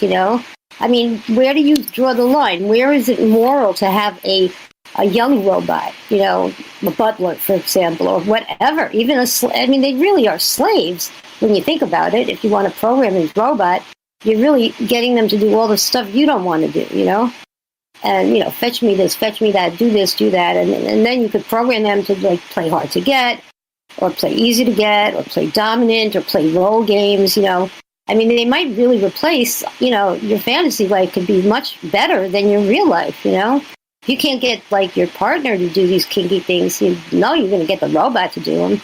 Like, oh, my wife would never do that with my robot, Again, like you said, so the underage look of a robot, we'll get to that. I'm going to save that for the third hour. So I actually had that in mind as well. I don't want, like I said, I don't want to muddy up the too hot for radio type of stuff. But we will get to that. You're welcome to hang and talk about it in the third hour. But I mean, it does, like you said, there are sort of those societal norms that will be crossed here, and this is what I mean. Again, not the moral judgment and that type of stuff, but there are things people will do. And again, if you watch Westworld recently, or even in the read the book, or even the old series, that the robots became violent because they were being mistreated, and the robots were mistreated because people became more and more sadistic. Because the first time it was like, oh, I want that one and that one and that one, and we're going to just go in the barn and have a romp, right? But then the next time they came to Westworld, they're like, okay, I'm going to have a romp with those two, and I'm going to kill that one after the romp, right?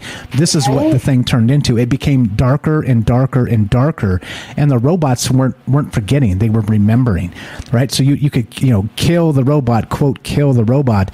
They'd give it a mind wipe and then send it back to the park the next day. But they were remembering these experiences and being grotesquely mistreated, and so that's the point. So then back to the idea of a safe word and Elon Musk saying, okay, so you have a non-updatable chip. If somebody says stop, the robot stops no matter who says stop, right? But what about on the other side? What if the robot is like, stop? That's where this becomes the mind screw. Go ahead. What are your thoughts, my friend? Well, I was thinking, there's a lot of words that sound the same, but then, they don't mean the same thing. Like that could be misinterpreted. They sound like synonyms. They sound alike. I'm trying to think of some examples. I'll have to come up with that in the third hour. I can't come up with it on the spot, though. I wish I did. I wish I could. I'm just not that fast. So you got to be very careful with your safe words, because you could say spot or stop. And you could get confused. Maybe you drank too much that night, and you're like, spot. Oh, I forgot. Last Thursday, we changed our safe word from nunchucks to Cthulhu, and you forgot. Oh, yeah, right. Nunchucks. And you're going to say, chuck me, and he's going to want to eat or something, or who knows, He's going to make you dinner. You're going to say nunchucks, and he's going to nothing's going to go wrong, you know what I'm saying? You're going to give the safe word, and it's going to be misunderstood, or you're going to slur it, who knows? Or you're going to forget it. What if you forget it? Suddenly you go blank. And he's doing something that's out of, inappropriate. And you're like, oh, no, what was the safe word? I just changed it. You know how you change your password? Yeah. Oh, no. Oh, my God. That's such a great point. Who's ever forgot their password? How do I reset this? And then you got to reset it, and then you got to go all through the verification. And by the time you verify it, you're dead, What could possibly go wrong? I forgot this word. Oh, screw me, Well, you really have to. You really need to have a list, somewhere. You have to have a very, very organized department or something, where you could really get that. You have to call the help desk. You have to lock the robot up. You lock yourself up in the bathroom. Outside. I need my safe. Can you help me? I need tech support. I'm sorry. Please hold. Please hold. Exactly. It's like dial 911. They're like, sorry, lines are full.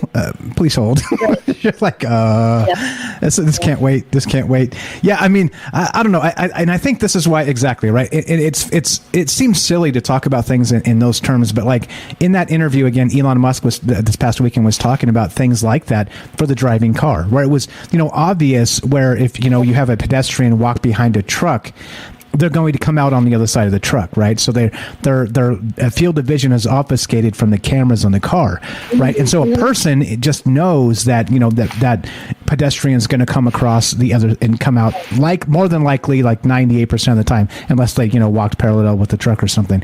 You're going to expect that they're going to come walking out into the street, and the truck is parked on the side, right? And so he was saying it seems incredibly simple, those concepts, but teaching AI about simple concepts is incredibly difficult because you have to, like, you basically have to explain the world to them like they don't know anything about the world. And so that's where it got into this next thing. And like you're saying, it's not I don't think it's a terrible thing to, like you're describing, I forgot my password, right? Like, and then what? Like you said, bam, bam, you're dead. Like you're dead. So yeah. You need a team of an oversight committee that has got to anticipate every possible thing that could go wrong. You know, you hire 600 people, just like the CDA did, you know, to see what the, you know, adverse effects were, whatever. You know, you hire a lot of people to monitor this and think ahead, you know, so you have to anticipate every possible thing. Like, they absolutely have to do this before they release any kind of technology. You know, what could go wrong this way, that way, the other way. They have to have a super oversight committee and, you know, and it still could go wrong, but I think, you know, you have to start that way. You have to start with, like, overdoing the safety features, you know, and if the safe word doesn't work, you've got to have a switch that you've got to turn it off. It's got to be accessible or a remote switch that you could turn off, that he can hack. And then you have to make sure it's not hackable. You know, again, like, you can't update it, you can't do anything. It has to just be as simple as possible, you know, or maybe you have like a clap on, clap off, you know, one of those like devices that you use on late night TV, you know? Yeah, just something. to stop. Yeah. And so these conversations are not ridiculous. They're not. No. Because this is the type of stuff where, you know, you zig instead of zagging and somebody dies. And that's not good. It's not good. And that's why, again, you know, Elon was talking about in that interview. And that's why it's interesting. So I actually had wanted to include this self-driving car stuff back on Monday in the show we did Monday, and we never got to it. And it fit perfectly because they talked about so much stuff in an hour that it was like, oh, I've never even thought of like a robot and a safe word, right? And so I'm like, okay, well, here we are. Here we are talking about this crazy stuff. What else you got for us tonight, my friend? I think I'm done. For now. But great show, great topic. I love it. And are you going to get a robot?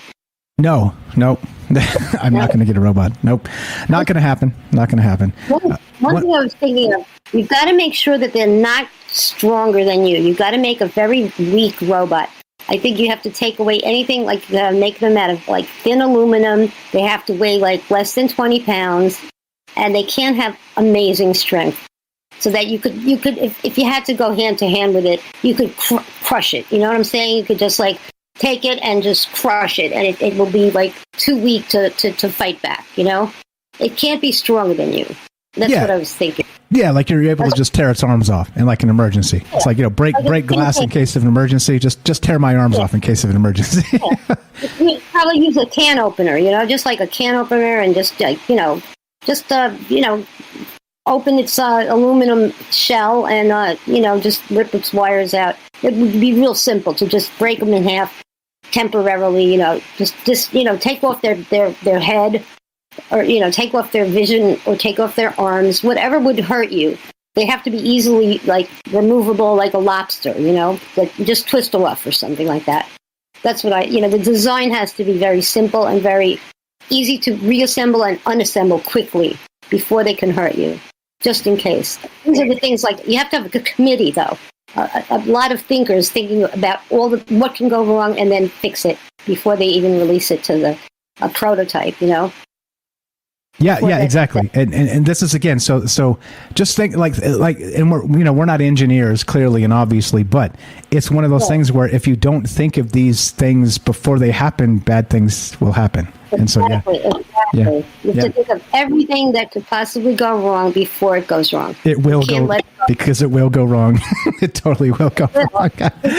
Daryl, you're the best. You're the best. Good stuff. Daryl here has a YouTube channel. Check it out. Links in the description. She sings in English and French.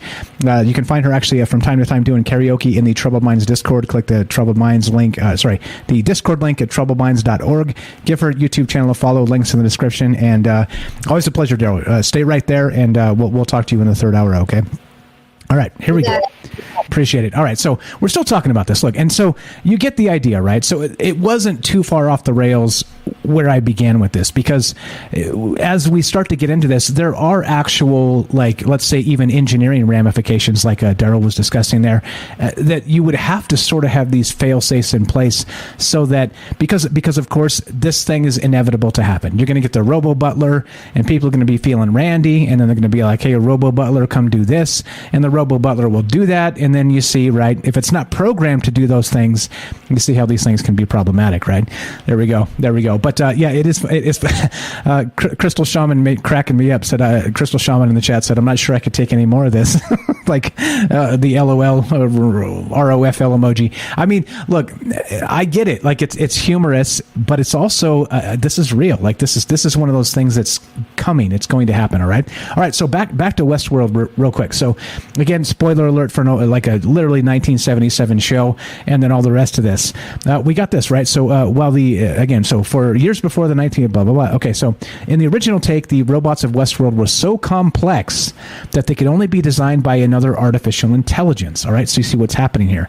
And this is what's happening. I think Isaac Asimov said this to something to the effect of, we're going to be technology will be so ubiquitous that we're all using it, but none of us knows how it works. All right, and that's a bad thing. Like we need to be close to at least close to understanding what this stuff looks like when you put it together, technology-wise, like engineering-wise. Basically, we need to be, as people, smarter than we are, or else, again, this sort of thing, once these robots, the replicants or whatever they become, are so much more advanced than us, we can't even create them. Only other AI can create them. There's a huge barrier there, a barrier of entry just in understanding that people are going to be struggling with. And that's, again, these concepts of these old concepts of science fiction and some of these, tropes.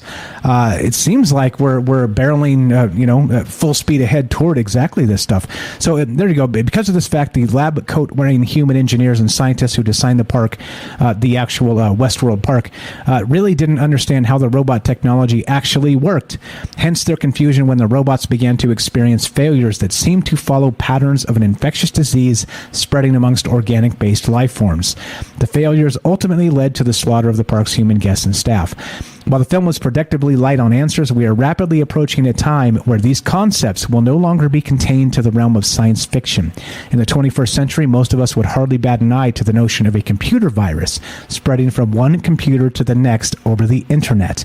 However, AI is still fairly nascent, though it is rapidly becoming a reality thanks to efforts such as IBM's Watson.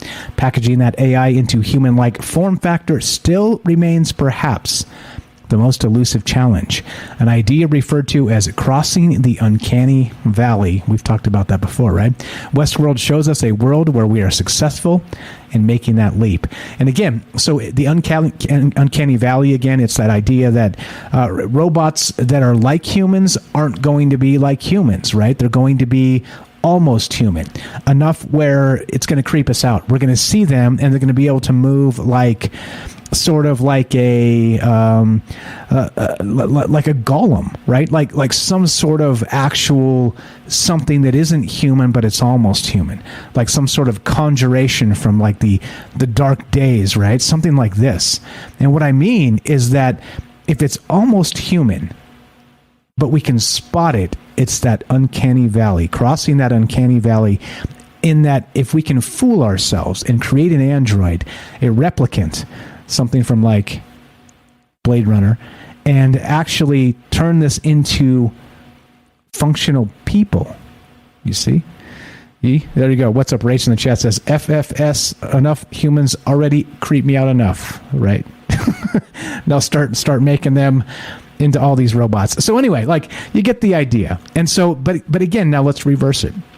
Like I said, in Westworld, the robots sort of start to rebel because they're mistreated. And so that idea of the virus that sort of hops between them, and I see the jokes in the chat all night talking about the virus, like McAfee is now going to keep these sex viruses out of your sex bot type of stuff, right?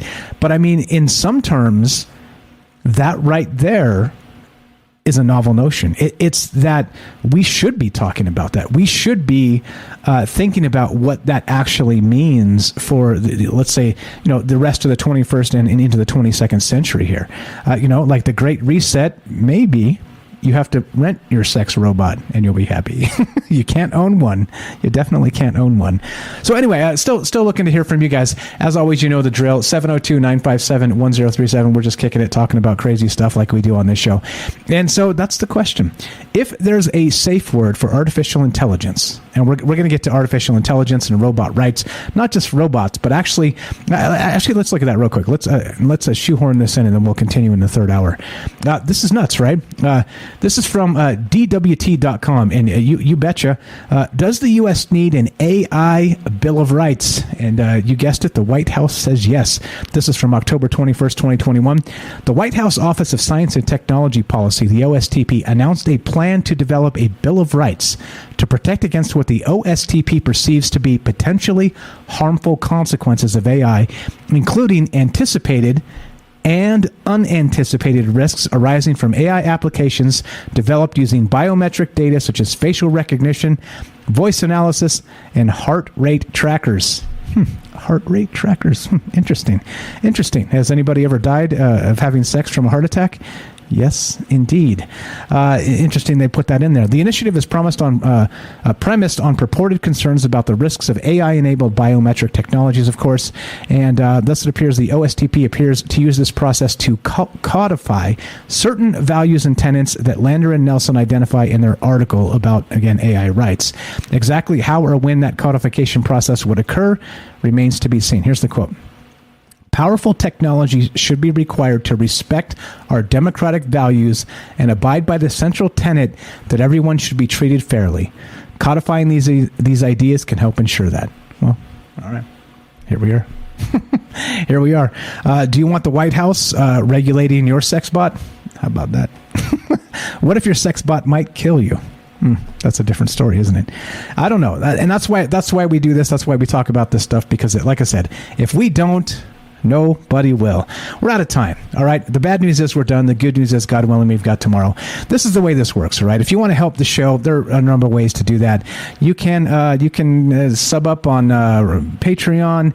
Rockfin is a great way to do it as well. There's a ton of different creators. If you sub up to Troubled Minds, it's $10 a month on Rockfin, and you get all the creators on Rockfin. Sam Tripoli is there. Crow777.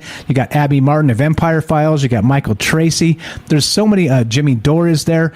Lots of premium content for one subscription price. So that's a way to help. Also, again, Patreon, Rockfin, you can sub up on Twitch. If you don't want to spend money, but you do love the show and want to support it, just listen to the podcast feed. You can find Troubled Minds on all the places where you'd expect to find your podcast. That would be iTunes and Spotify and all the rest of that. So again, like I said, I think it's important, these conversations. Like I said, we giggle at ourselves, and like I said, I was just telling Mrs. Strange when I stepped out here for a second, I was like, hey, nothing like making adults giggle like talking about sex with robots, right? And well, hey, because if we're not, who's going to? And I think that's really the point of all this, the point of being together, the point of having conversations, the point of sharing ideas. So as this happens and as it ends, you guys know how this goes. It goes like this. If you're listening to us on The Fringe FM, stay tuned for Joe Roop Lighting the Void. If you're listening to us on any other platform, including the podcast feed, stay tuned for a third hour of Troubled Minds, in which we're still taking your phone calls, talking about giggle, sex with robots. All right, as we finish, it goes like this. Be sure, be strong, be true. Thank you for listening. From our Troubled Minds to yours, have a great night.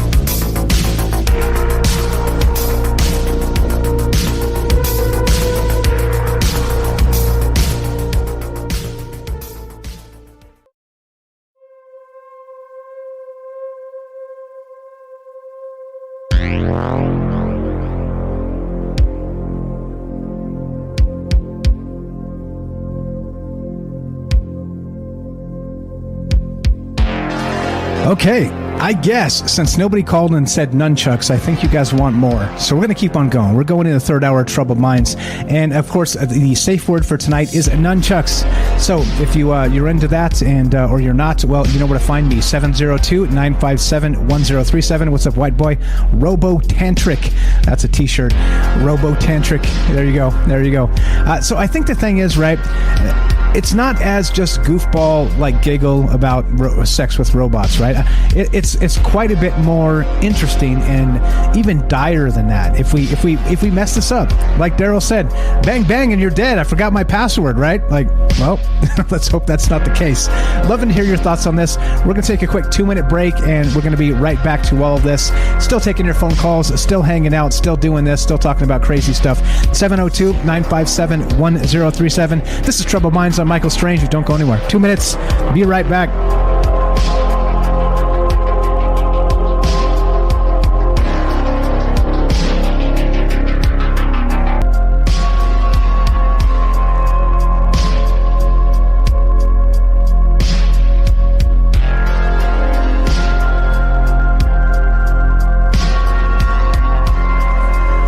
Welcome back to Troubled Minds. I'm your host, Michael Strange, and we are streaming on Rockfin, YouTube, and Twitter. And we're taking your phone calls as we continue talking about this. Nobody said nunchucks, so I'm not going to stop.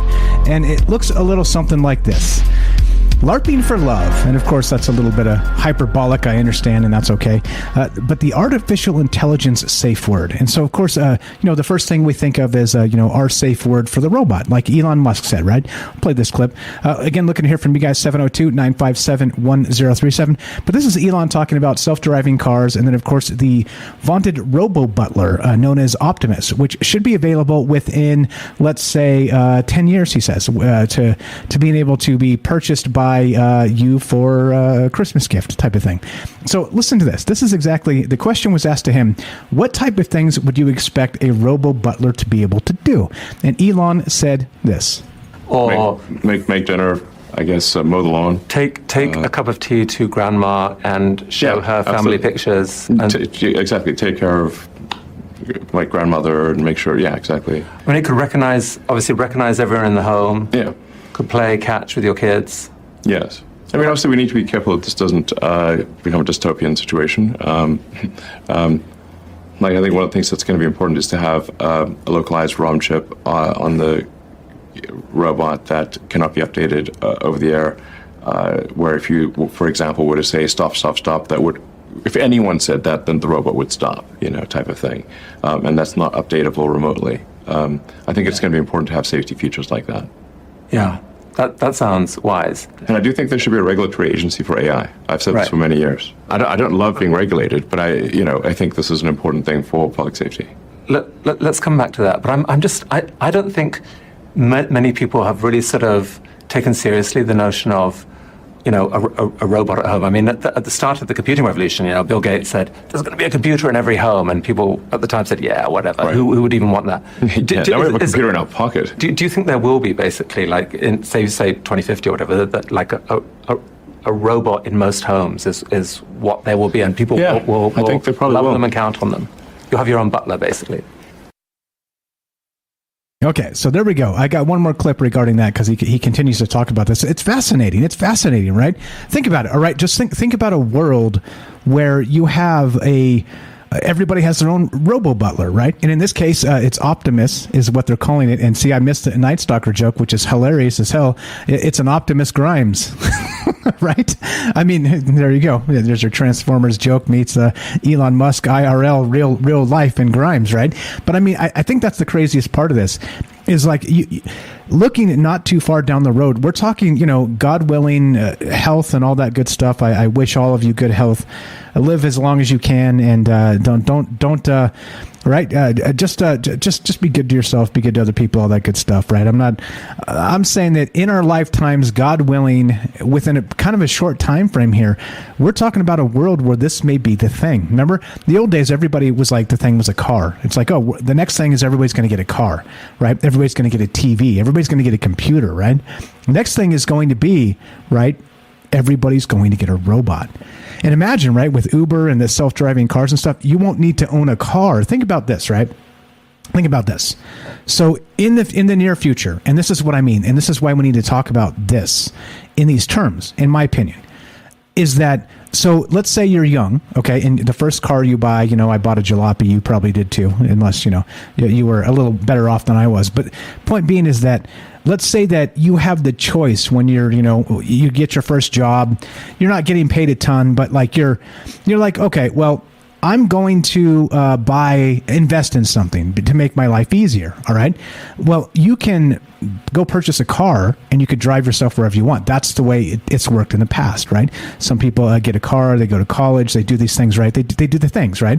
Like the pattern of life, the way we're told it's supposed to happen, right? But other people don't. Other people are like, nah, I'll take the bus. I'm not comfortable driving, whatever, right? Whatever. People are complicated. Relationships are complicated. All this stuff the world is complicated. Okay. But now look, let's go 15 years, 20 years into the future now, and you're a young person and you just get out of high school and I was about to digress. You just get out of high school and you are your choice is the first large purchase you make is it may not have to be a car now, right? It could be a robo-butler. Because, right, it could cook for you. It could, do your yard work. It might even be able to, code video games for you. Or, you know what I mean? Like it may be able to plug into an interface with your computer and maybe write articles for you. Or, you know what I mean? Like do your homework. Or, it's an unbelievable amount of things here that we're talking about that. Think about it. If you're like, okay, I could either just, take a self-driving Ubers, which will definitely be a thing in probably 20 years. Or I could, and buy my own robot, or I could probably buy a car, right? You see what I mean? Like suddenly, if the transportation option is still available, even if you don't own your own car, remember, you'll own nothing and you'll be happy. Even if you don't own your own car, the next step is, if you're not going to invest in a car to make your life easier because you don't need to, then you can buy a robot. And the robot could do your homework and, things like this, right? I mean, there's going to have to be some pretty wacky stuff because imagine a robot just plugging into a computer and just doing your college coursework. And just, like you go to sleep and you go out and party and come back and you're like, hey, robot, how's my homework look? Right? I mean, the world will change in an incredible way. And right, in some cases, because people are lazy, because people don't want to challenge themselves, because of human nature. Again, human nature is beautiful, but human nature can be dark. We're going to get to some other dark things, including what Daryl brought up. Now, what happens when they start making? Now, this is too hot for radio. I'm going to talk about this now, and let's not get too deep into this. I don't want to get us taken down off of YouTube. And I'm not. Please understand. I'm saying that dark people, dark-minded people are out there. Evil people, and they want to do evil things. So what happens, like Daryl suggested, when somebody orders a sex bot that looks underage? You see what I'm saying? So there's a lot of implications here that suddenly the world will change in 20 years. And not just change like, oh, those knuckleheads down the street have a robot. No, you see, the world will freaking change, and it's going to be extremely different. Even so different, I think this is the craziest part about having these discussions, so different that I don't think that as human beings, we're evolving fast enough mentally, spiritually, as a society together, that we can handle these changes. That's my fear, okay? Again, like I said, no shaking my cane, get off my lawn. Hey, consenting people, do what you're going to do. That's it, right? That's it. And I'm with Joe. Hey, if we're up to me, prostitution would be legal, right? And maybe even regulated in some sense, so it was safer for the women, so they didn't get taken off in the night and murdered and mistreated and things like this, right? I mean, there are ways. If you have consenting people, there are ways you can do these things. So, you know what I mean? I'm more, like I said, I hate labels. If you're going to label me something, it's more libertarian. Not the party because they suck, but in philosophy. And you know what? Look, if I'm not messing with you, I'm not hurting anybody. Why do you care what I do? That's all. And again, that's not an absolute. Nothing's absolute, but just kind of just talking about this. What's up? I see you, Derek. We're going to go to Jennifer as well. We got some phone calls to talk about. I just want to make sure that we clarify this, right? And what I'm talking about, and how not just with sex and these robots, but again, think about homework, think about your first purchase, 100 years from now, it won't be a car, it's going to be a robot, right? These are the things. And if you don't have a robot, you're going to be the socio, economically underprivileged, right? I mean, and this is, you see, the world is freaking changing, and it's worth talking about. Yeah. So anyway, there you go. So 702-957-1037. Let's go to Jennifer, Missouri. What's up? Welcome back to Troubled Minds. Hey, yes, you made some really good points with that. Very bold and well said. Thank you. So, right, think about the scary things people will do with these robots. Because if the robots are programmed to reciprocate emotional responses based on that programming, then aren't they susceptible to being abused by their owner or their people? You know, and like in Blade Runner 2049, the newest one, the Joy program, there isn't a clear answer, but like, was she simply following her program, even up to her quoted death scene? I don't know if anybody's seen it, but she has this death scene. And was she fulfilling her program, or had she come to actually feel the emotions she was portraying? Because that is a really slippery slope, you know? This idea of artificial intelligence being able to replicate human emotions and attributes physically and emotionally has been around for a long time. I mean, let me see here. There were stories told in the time of just radio shows about it, and during the time of black and white television. So the idea has been out there. So a lot of things that we see today, like cell phones, computers, internet, were ideas and dreams that were presented in a generation that would never ever see it. Kind of like right now what we're talking about, you know? So it could this idea of AI, sex bots, lovers, servants, slaves be something that is a long time in the making? And the preparation to introduce it could be traced back to what is now the third wave feminist movement, where they're taught and shown what their idea of a Prince Charming should be and how that would correlate to their own worth, which created an unrealistic view of what a good man is and should be, and a disdain for what a man as another human being is, so that it creates a split. It creates like a false idea of toxic masculinity and a false idea that men should be prosperous financially and subservient emotionally. And then past that, the generations of men then turn from the dating pool, you know, tired of living up to these expectations that are not only ridiculous, but abusive to their nature. So then you have a breaking of the family, and you have the fracture in both males and female psyches that leads them to rather be alone. So at best, they can be themselves, you know, like, so it creates a scenario where people prefer to be alone because they can't stand to be with each other. But humankind needs physical contact. But people need physical contact, like men and women both, they need physical contact.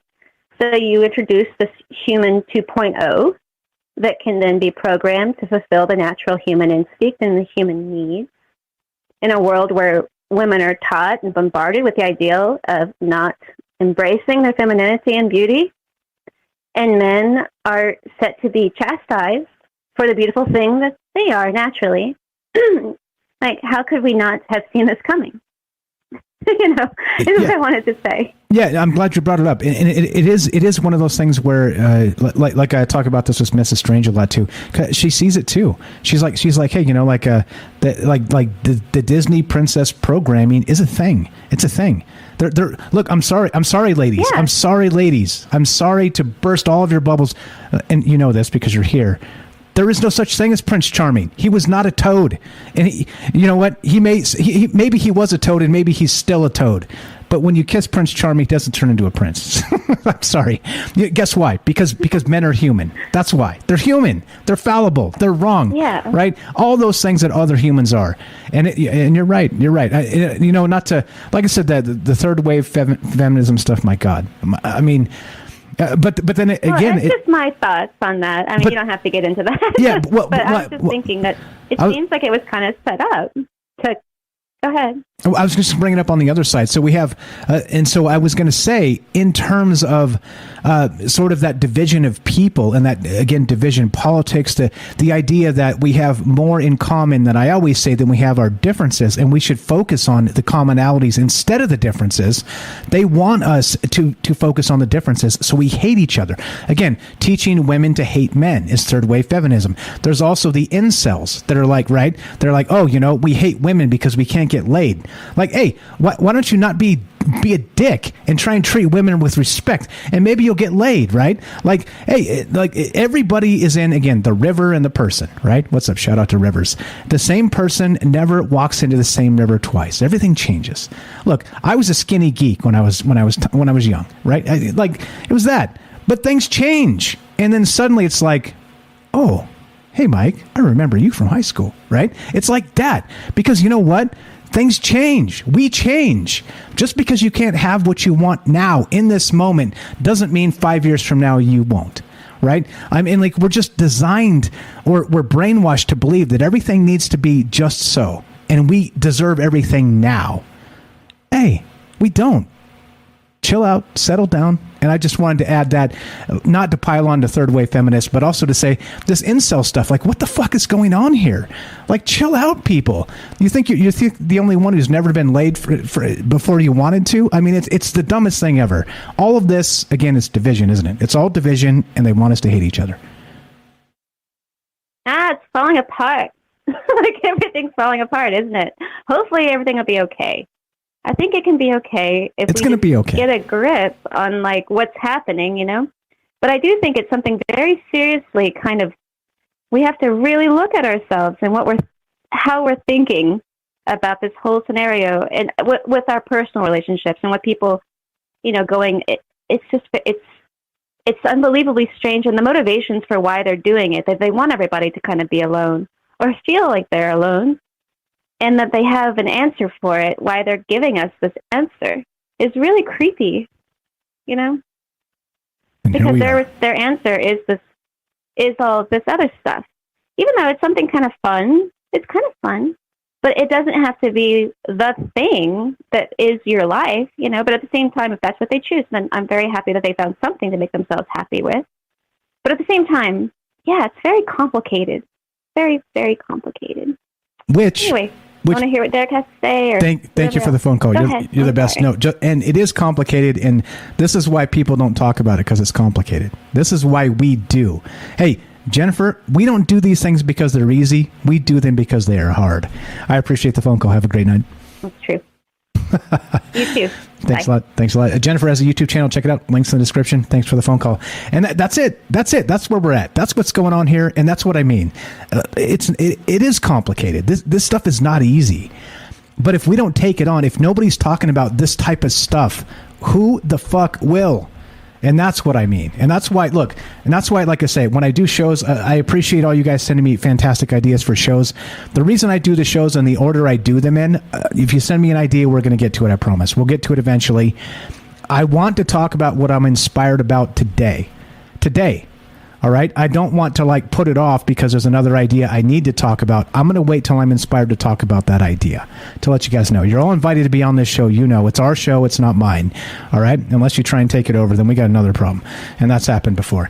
But, well, there you go. So, just in minor terms, and it was funny. But okay. So that's what I'm talking about, right? I want to be inspired. And this, I saw Elon talking about, hey, robo-butlers. Hey, talking about, the safe word, stop. Whoever says stop, the robot needs to stop. But then again, what about the robot rights? What about the robot if they don't want to do it? What if they have a headache? Yeah? What if the robot has a headache? 702-957-1037. Get to you in a sec, Night Stalker. Let's go to the phones real quick, and then we'll get to you. What's up? You're on Troubled Minds. Is this Game Vet 02? Hello. What's up? What's your first name? Where are you calling from? Yeah, no, it's Cube from Wisconsin. Oh, my bad. I'm stupid. What's up, Cubes? Go right ahead, man. What's on your mind tonight? Good. So just quick note to the last conversation about change in the incels and the goofiness and whatnot.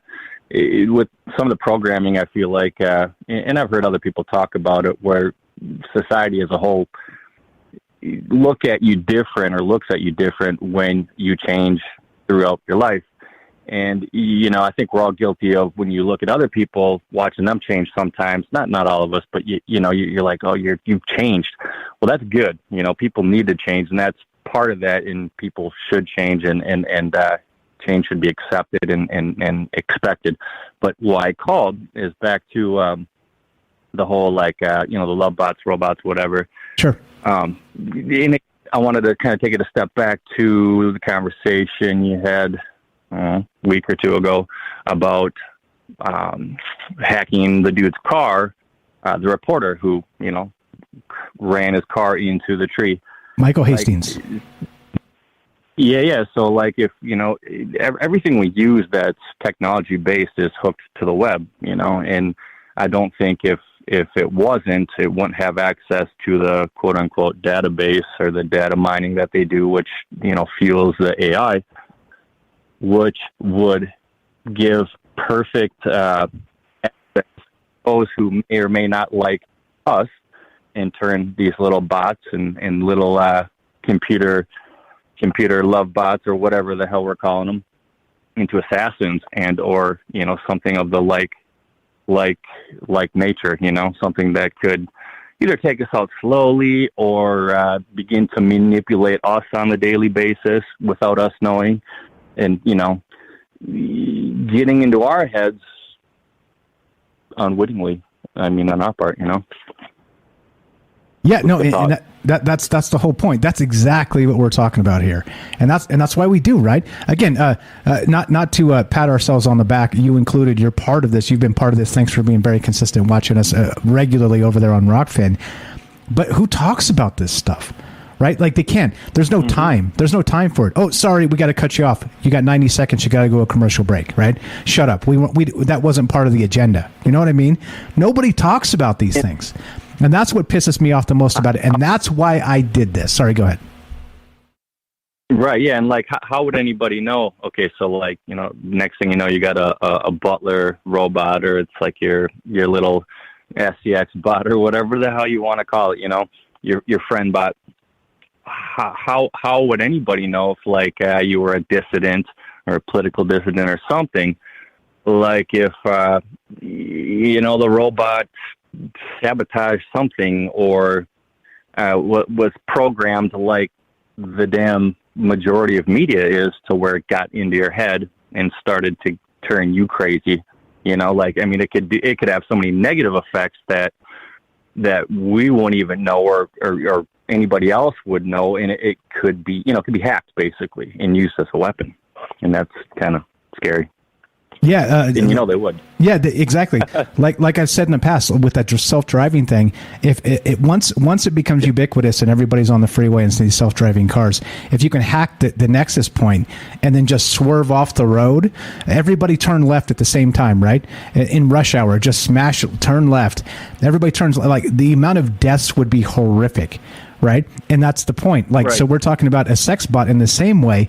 If it zigs when it should zag, and it's got hydraulic piston action, it's going to tear you apart. It's the same thing, isn't it? Right. It's the same thing. Or just random events where, the sex bot owners died, of asphyxiation or something. There's so many avenues there that could happen, and who's to blame? Nobody. It could be a quote unquote suicide or something, you know what I mean? But it could be from the hacked robot. Intentionally, not an accident. Exactly. Right. And we were talking about that ambiguity the last time you called, and that once you say, well, the AI spurged out, then nobody takes responsibility because it was machine learning. The machine learned the wrong way. Sorry, you died.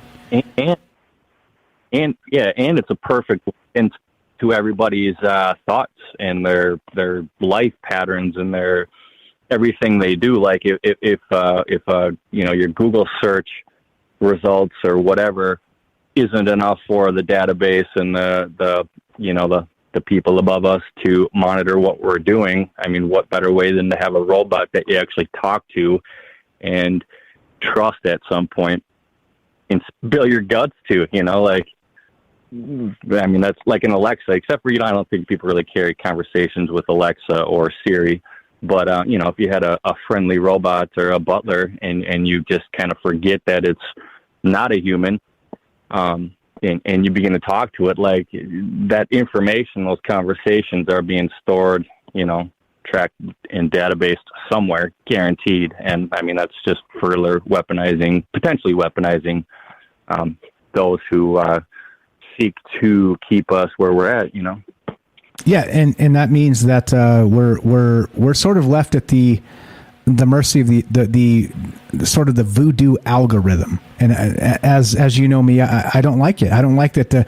Look, if you're gonna have an algorithm that can do all the things that they're doing, including drive cars and all the rest of the shit that could be dangerous to people, I think all of those algorithms by mandate should be open source and monitored by third parties 24 hours a day, by other algorithms that are detecting changes in them when things change, right? And this is what I'm saying, like, that's the type of shit that needs to happen here.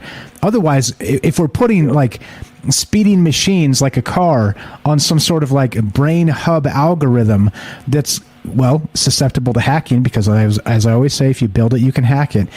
This is not trivial. Like, this is like literally like fail-safe type stuff. And again, look at our Congress. They're so fucking inept, right? They're so incredibly stupid. They're trying to legislate 1865 still. These fucking people. They're so stupid. Right. They're so damn stupid.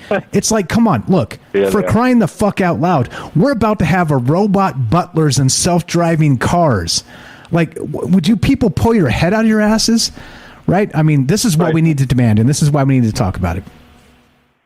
Yeah, we can't even trust our search engines. Like, how the hell could we trust robots or any kind of AI-type thing in our life that would indefinitely have to be connected to the web, because you couldn't put all the information and everything that it would need to react in a chip, at least at this point in time. So it would have to be hooked up, like Alexa or Siri. So, like, yeah. 100%. That crazy meme of Sexy Mike you guys saw there, the 5 Sexy Mike robots, that was made by Rohan, so that was pretty funny. Cubes, you're the best. 416 Cubes over on Rockfin. I appreciate it, my friend. What else you got for us? That's it, brother. Y'all take it easy. You're the best. I appreciate the phone call. You're welcome anytime. You know that. Have a great night. Thanks. Thanks a lot. There you go. 702-957-1037. We're talking about LARPing for love. And we're talking about this meme made by Rohan.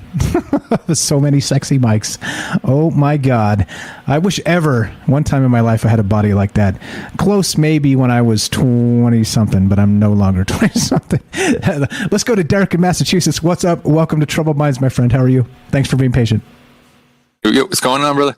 Chilling. Crazy shit by dark of night. You know me. You know me, man. Am I not the weirdest dude you know? Come on. No. No safe word yet, so we're in the clear still. Okay, all right. Just, smooth sailing. All right. Just some regular crazy maybe juice for a wild 420, Happy holidays, everybody. Yeah, there you go. Happy holidays. I'm not a holiday guy, but I'll say cheers to 420. I mean, I definitely didn't think that the legalized conversation was going to be around sex robots and prostitution today. I figured it would be about weed, but I'll take it, Let's go. Yeah, let's go. Let's do it. Hey, you know me. I zig when other people zag. And, well, here we are. To be honest, I was just kind of taking I just jotted down some random ideas just during the course of the conversation. So I kind of forget some of them. So I'm in full 420 mode right now. So I'm going to just kind of go off the rails with some thoughts here, basically, as we're going. Stream of consciousness. It's my favorite. Exactly. So, kind of from the beginning, the idea of just the institutionalization of these sex bots. I think we could come to a period where these things are almost like prescribed for people, that we're already in this kind of Zoom culture where people don't have to even leave their house at all. They can order their groceries from home. They can work from home. They're very much isolated. So the robot kind of social worker bot things are already kind of coming up in the news. People are elderly care is being taken care of by robots now, and there's emotional support robot type things. So it's not a giant leap to suggest that they'll have to give us these robots in order to, like Jennifer said, make up for this lack of physical contact. So the next best thing would be, I guess, these robots, especially if you give them some type of Westworld biosynthetic type thing, where if they are almost indistinguishable from humans, then it could become pretty commonplace. And then when that happens, obviously, people are going to become infatuated with this, with these things. There was a Buffy episode from like 2002, like a couple of them, where they actually had customizable robot sex bot things where they made. So I've been kind of expecting this for a couple of decades, and I'm surprised we haven't got there already. But as, like even more than just you'll be able to, like, it's already happening in porn. It's already a thing that's like people are reckoning with in the porn industry, is the VR likenesses. Like, people are having VR porn where they're banging celebrities as like Kim Kardashian or as these like random movie stars, and the celebrities are like, whoa, I'm not consenting to give my likeness to this role playing stuff you're doing in VR. And the same thing is going to happen with this, with like actual sex bots. And then, I mean, I can guarantee we're going to see in the next decade, or when this really pops off, Kim Kardashian is going to license her likeness to this thing. Like, there's just that's just something she would do. That's going to happen. And then it can get like really crazy if they kind of combine the augmented reality with the robots, where you can kind of like throw any filter and kind of change it at whim, where just whatever your mood desires, you can kind of change the facade of the sex robot you're banging. It can even go like, it can even change genders. It can completely neutral, crazy metaverse type sex world thing. Yeah, you know what's crazy about that too, real quick. So you know how we have like that green screen technology? Like, look behind me. I promise you, there's not like purple plasma behind me. It's like a green screen technology thing, right? So imagine you buy the sex robot and it's sort of just generically human, but it's all sort of that green filter color, and you just project whatever the fuck you want to project on it, whenever you want to project on it, right? And then bam, just like you're saying, it could be anything. And so people, like I was saying earlier, like the joke was Michael Strange is going to sell his likeness for the sex butlers, right? No, but that's what's going to happen. Like you said, Kim Kardashian are totally going to do this, and that's fine. Like, do it. Like, again, I'm not a prude. I know you're not. Like, it's not that we're saying. Please don't misunderstand. Like, when I talk about this stuff, people misunderstand. They're like, "Oh, this fucking guy doesn't know anything about young people." No, stop. That's not it. I'm just saying, like, look, like, you got to think of the implications for the future, and that's what we're talking about. Like I said, consenting adults, it's all fine. But then also, I'm going to ask you, continue with your thoughts. I'm going to ask you a little bit later about what about underage sex bots. But go ahead with your thoughts. We'll get there. Oh yeah, I mean, that's going to get dark too.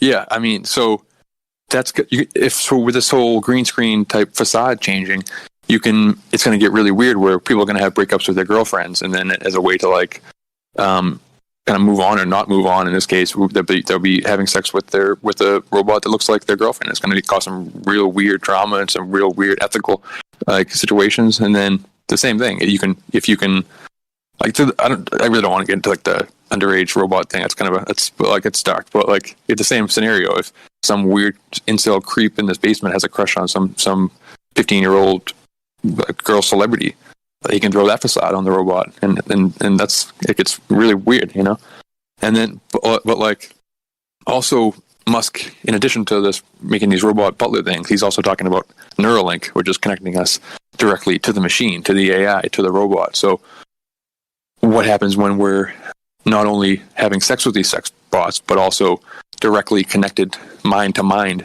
So, can there be some type of like emotional exchange? Like, are they going to have some type of synthetic simulated love exchange, some type of emotion beaming into you during this process? Like, that's going to really confuse the situation for people. Like, people are going to fall in love with these sex robots right now, regardless. There's that movie Her that people keep mentioning in the chat, which is he fell in love with Alexa or Siri, basically. And people are marrying their real dolls, those rubbery dolls that have been around for 20 years at this point. Like, there's a lot of people are marrying them. People are marrying all kinds of stuff. People marrying ghosts, and people marry whatever they want, and it's going to happen. And like, let alone when they're actually getting some kind of type of crazy dopamine love rush from their Neuralink and hooked up sex bot that looks exactly like a human. It's going to be, it's going to happen, guaranteed. And then I don't know. As far as like the Oh, and then there will also be like the same way where VR there'll be an experience currency where people will be recording their experiences, and then you can download them and experience what they're experiencing. The same thing's going to happen with these sex bots where I'm getting a little bit of echo, but like where you'll be able to like toss in the Pam and Tommy sex tape thing, and then you'll be able to like the robot will do all the Pamela Anderson moves or the Kim Kardashian move. Or like if you and your girlfriend recorded your like a new way to record a sex tape will be record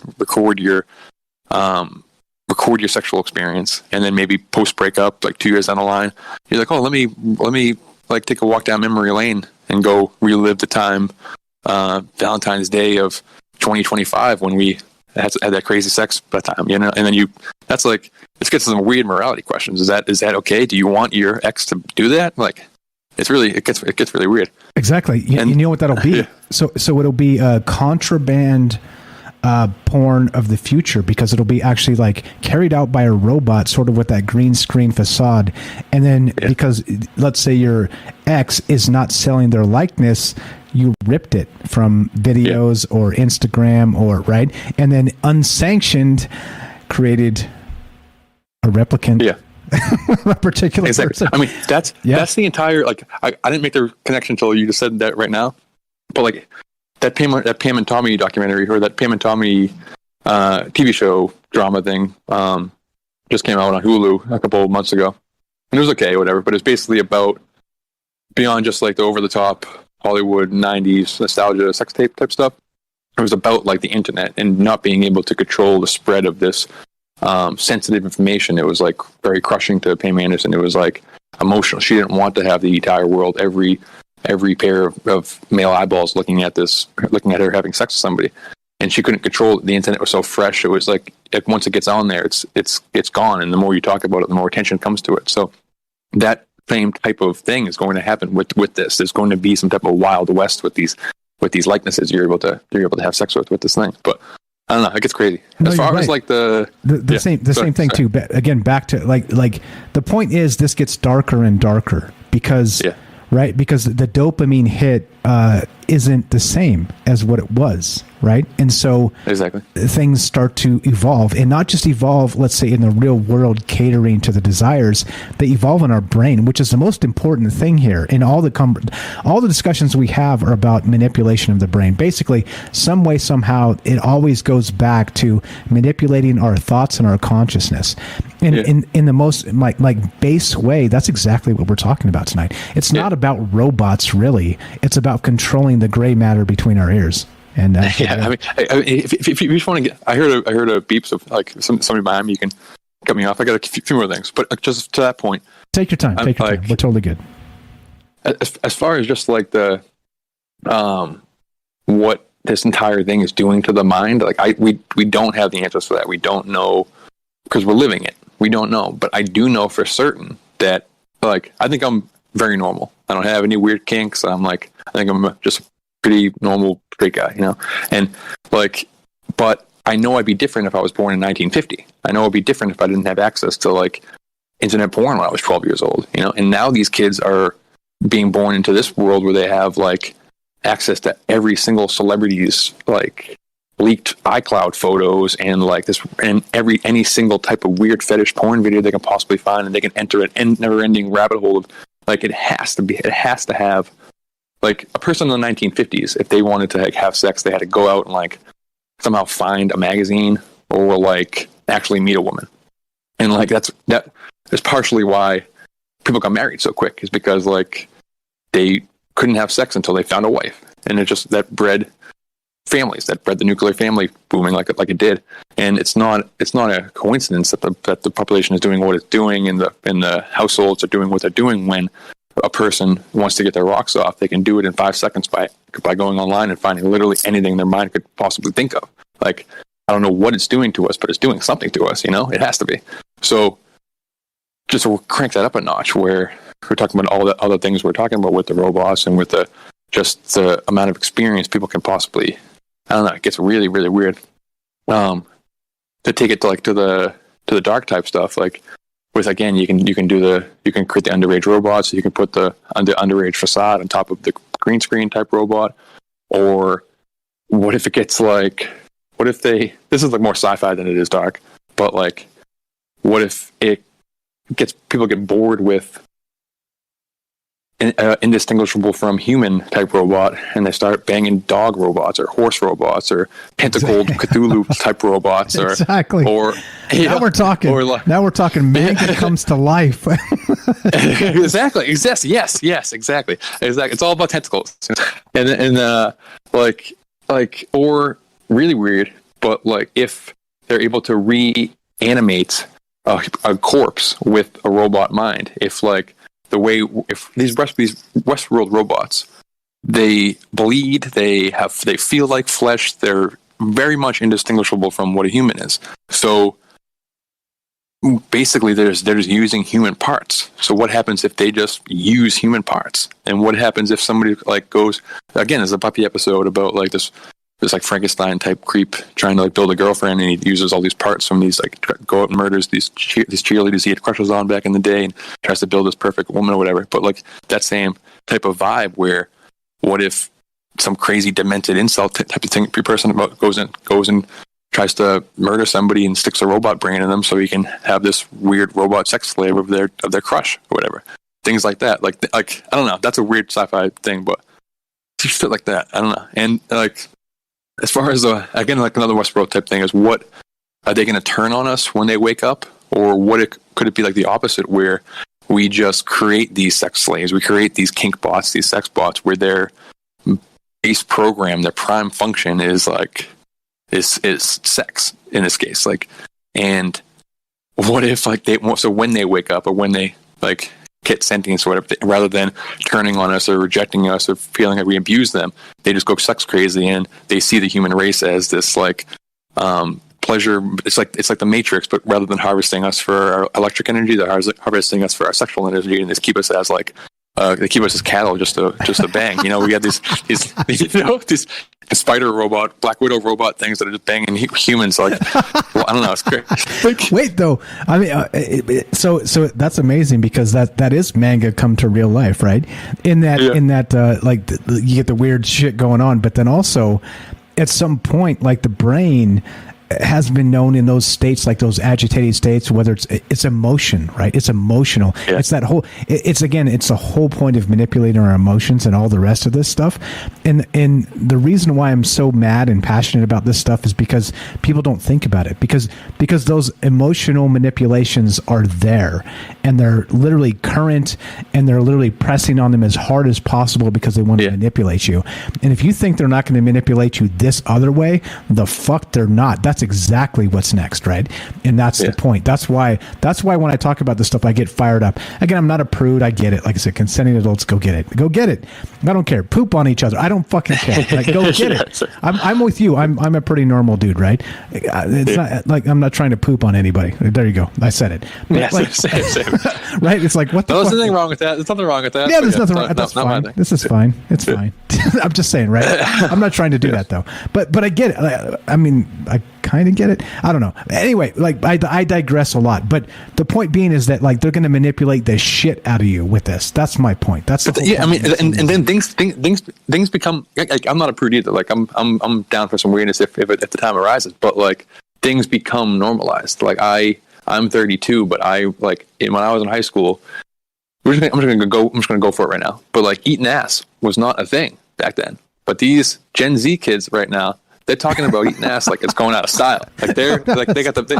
Like, it is like, it's a thing. And like you see these ideas. I'm a synchromystic, so I'm just following these like memes. I'm following the way the ideas trend. And it's like, that's just like, now people earlier in their relationship, it's like, back in the day, the joke was like, when I was in high school, the joke was like, a blowjob wasn't a big deal for these girls anymore, than it was like in the 90s or something like that. Oh yeah, they'll make out, and then a blowjob, they just treat it like it's making out. And now the same thing is like, oh no, these kids just treat eating ass like it's making out, and it's like, what the fuck, and that's these ideas, they just shift. So now all of a sudden you get like instant access to these sex bots where all your possible wildest fantasies can come true. When those things become just more and more normalized, and like, what are what is this conversation going to look like in 30 years or something like that, where everyone having this conversation has been banging sex bots for 20 years. Yeah, you know, like where's it gonna go? the chat. No, look, the thing is, oh, the eating thing? Yeah, I'm sure. Said, yeah. Nunchucks, Night Stalker, nunchucks. sorry. There we go. See, just cut me off whenever. It's a 420. You know, it's 420. Yeah, you're allowed. Hey, 3 hours later, the joke. Am I wrong? No. Where's the lie? Where's the lie, Matt? Tell me I'm wrong. You know? No. I don't know. Look, this. I've been out of that game for a long time. Meaning the young person single game for a long time. So I don't know. I'm going to take your word for it. But I think the thing is that like. The point stands solidly that things change, right? Again, rivers, the same person, the same river, never twice, right? All of that is always in motion. And so also is culture, also is brain control, right? Brainwashing, all the rest of this. Somebody in the chat said, Lily said, I'm going to need a brainwash after this. But sorry, Lily. No, happy birthday too, by the way. Yeah, happy birthday. What's up? In Australia, 420 was yesterday. Happy 420 birthday to Lily, because how amazing is that? If you got to pick a day to be born on, holy fuck, right? I mean, 420. No, it's the best. It's the best. That's right. I mean, why not? Yeah. Okay. So, but then, all right. Now, like, where does this lead? Where's this lead? I don't know. We're going to normalize tentacles, is what APOC says, right? It's coming. It's absolutely coming. It's coming. And again, I'm not into the whole eating ass culture, but I'm just saying it's a joke. It's a meme out there. It's a joke. Like these Gen Z kids are out there eating it. Like that's just it's a meme. Like I didn't make it up. But it's these ideas shift. I have one more little point here from my notes, and then we can get rolling. But as far as the safe word part of it, in the Elon Musk saying, if you say stop, they're going to stop. All of them will stop. You can't hack it remotely. By saying remotely means you can hack it in the room. So like, obviously, if you can build, like you said, if you can build it, you can hack it. But also, part of this kink thing is the danger. It's being on the edge. It's like where there's no danger if these things can't hurt you. Like these part of it, the line between pain and pleasure for a lot of these BDSM type stuff is it's constantly moving. It's very amorphous. It's ethereal. They want the danger of it. So it's inevitable that somebody's going to get choked and die. That's going to happen. Somebody's going to hack these things, turn off these safety protocols, and that is just inevitably going to happen. I should have read that earlier in the notes because it's tough to follow with eating ass with that. But yeah, that's basically it. Hey, look, this is why they say who was that? Rob out there said, Mike, you got brass balls. You put it on the line every night. Just a stream of consciousness, just daring yourself not to say the next stupid thing.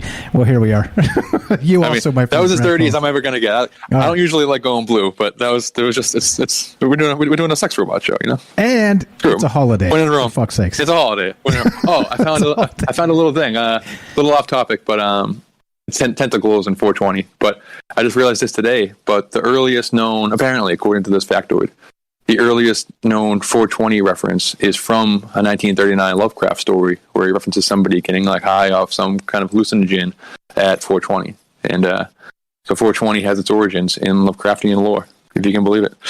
Crazy, right? I love it. I saw that earlier. Yeah. You posted that today. I was like, fucking right. Why Pretty not? Wild, right? Why not? Yeah. Hey, why not? Tell me we're not living in a simulation, my friend. Oh, it's all a simulation. Exactly. All right. I've dug myself down deep enough in a hole, so I'll let Roland come in. But I still love you. You're the best. You're the best. Thanks, brother. Later. Fun show. Thank you.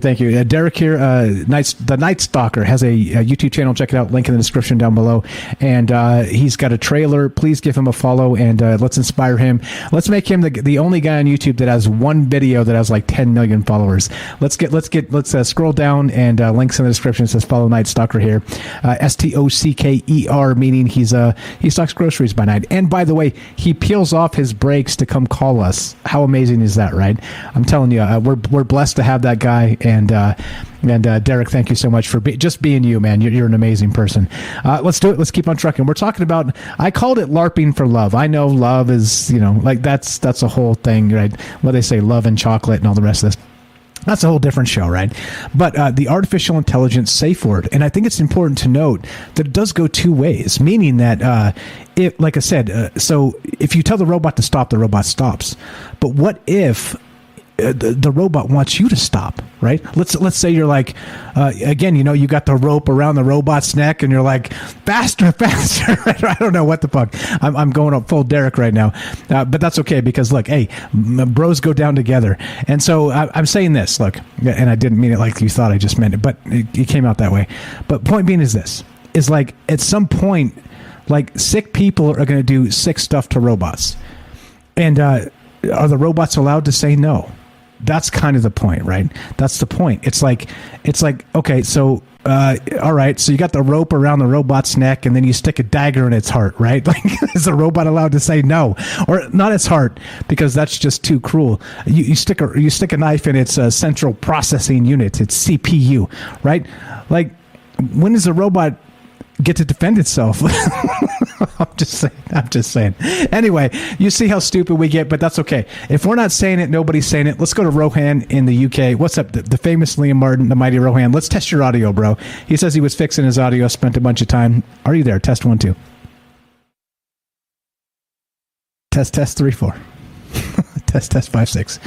My actual headphones are taking a shit, so I've got only audio on the left side. I think I need to get a new pair of headphones because I broke them the other night. Test, the mighty Rohan. Test, the mighty Rohan. Are you there? All right, get that shit fixed. Let's go to Phil in Washington. Welcome to Troubled Minds. Go right ahead, my friend. Hey, man, how's it going? Doing good, man. I think there's a bit of a delay. For love robots, what are we talking about here? Sorry, Rohan. We're going to Phil, and then we'll go to you. Just a sec. You sound great, Rohan. You tell me, Phil. Love robots. How do you regulate them? Can the robots say no? That's probably. Can you not hear me, bro? Well, it depends on if they're following the 3 laws of Asimov, robotics. So you have to do what the human says, unless the human is saying something would destroy you or destroy somebody else. They're not supposed to be able to do either one of those things. You don't want the robot to kill itself, right? No, exactly. It goes back to that. You're right. And then there's an override. The third one is the robot will defend you and get in the way of anything trying to kill you. So right. That would okay. Be, well, yeah. No, you can't. I would say you wouldn't be able to damage it. It would go, no, this is not in my programming to be dead. Right, exactly. It's in my prime directive to defend myself, right?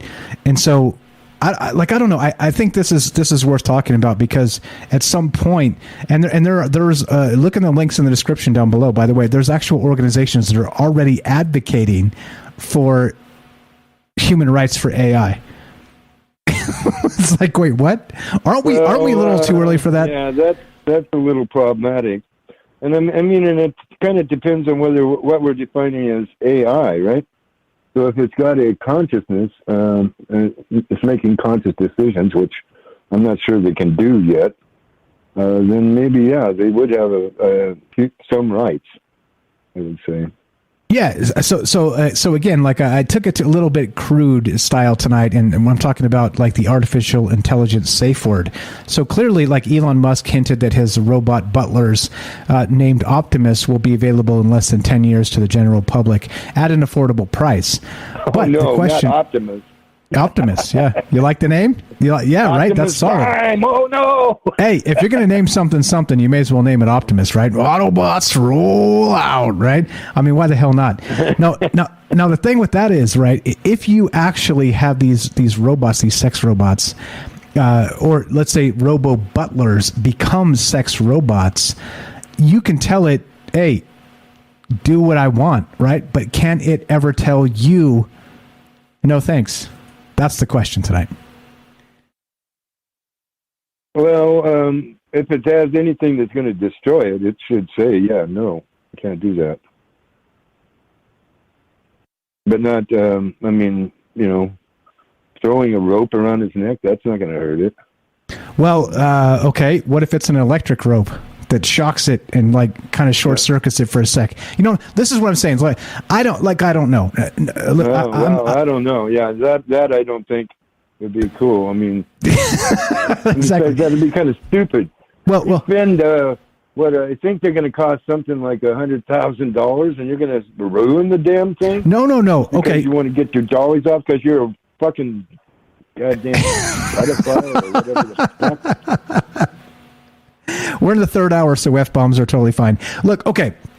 No, you're right, and this is what I'm saying, right? Sorry, but no, you're fine. The whole point is this, is that, right, like, it's not about economics, it's about sort of that dark place in the human mind that kind of always wants more, right? Instead of us trying to, like, back off. Yeah, that's the devil inside. I just did a video on that shit. Nice, right? So okay, tell me about that. Tell me about that, please. Angel inside us. Which one of them wolves are you feeding there, dude? Yeah, exactly. So you're going to feed your dark side so you can be really evil to this robot and think it's okay just because it's a metal thing or a plastic thing or whatever the fuck it is. I don't know. I don't know how he's going to build this robot.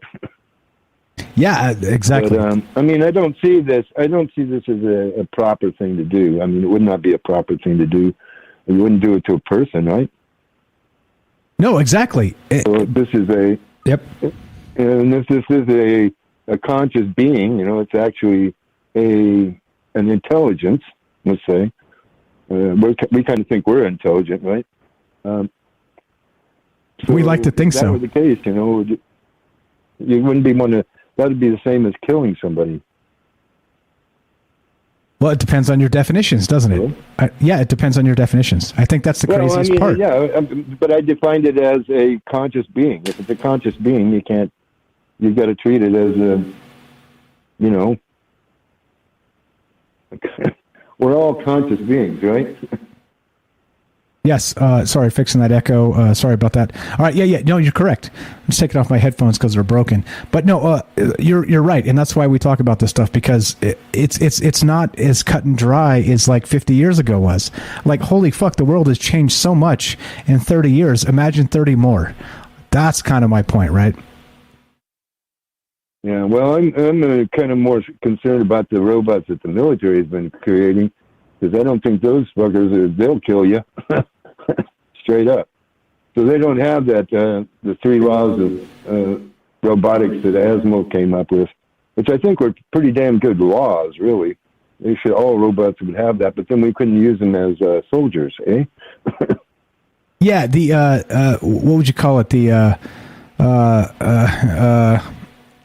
was a good starting point. Dog of war. They've got I think they've got drones, that shoot rockets.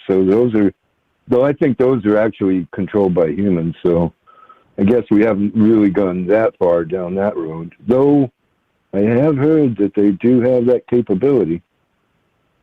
Hey man, if they can launch nuclear missiles from I don't know, up through the atmosphere and back down and all the rest of the shit, you better believe they have all the rest of that crap, man. The missile, don't forget the missiles come first, everything else comes next. That's why we don't have flying cars and sex robot shit.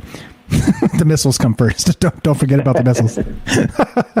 Yeah, well, we might even have cyborgs, and that gets into another issue right there. Then this has got part of a human brain in it, and you've got to treat it like a human, even though it's pretty yucky looking, right? You're right, exactly. Hey, AI rights. Yeah, I don't know. So, are you in or you out? If somebody says, "Hey, we got an affordable robo butler sex bot for you that looks like whatever you want it to look like," are you in or are you out? Well, I kind of go for live people. I kind of like to be real. Okay, all right, that's fine. I'm with you. Ain't nothing like the real thing. I have a fiance that she's in the south of France. I haven't been able to get over there to her yet, but I'm going to go with real women, man. I don't want a robot, no, because that thing can't really love you, can it? If it's all machine learning, I mean that's just a machine. Well, which is for a whole nother show. And what we're defining it. Exactly. What are we defining as love? Oh, yes. That's a Valentine's show we'll probably do in September because that's how Trouble Minds rolls. Yeah. Well, I mean, my name's Phil, so that love in Latin, so I know a little bit about love. And no, you can't have love with a machine.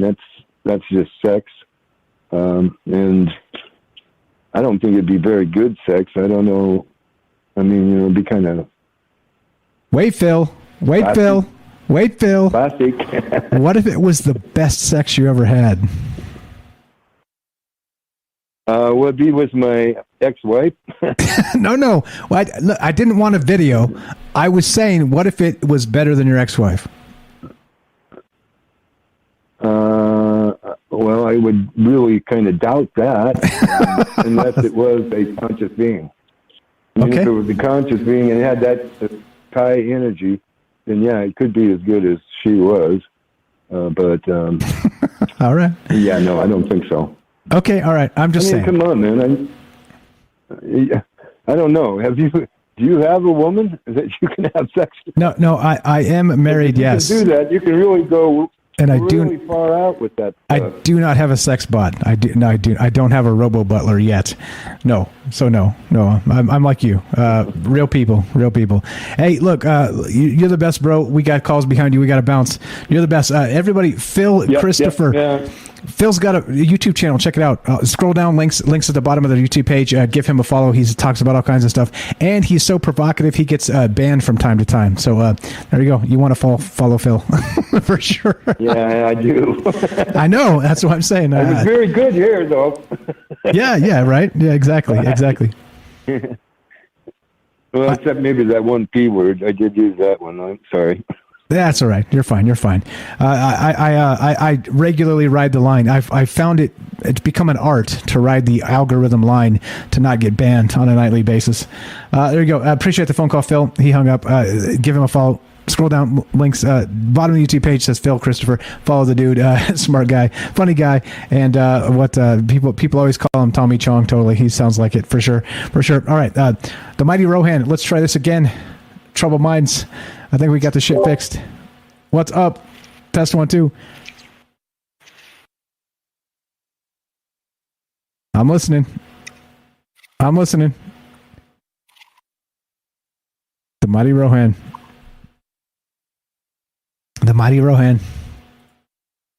There you go. Michael Strange Sex Butlers, brought to you by the mighty Rohan. The mighty Rohan, are you there? He was working on his audio earlier today, thinking he got it fixed. I think he came through perfectly, but now it's broken. Rohan.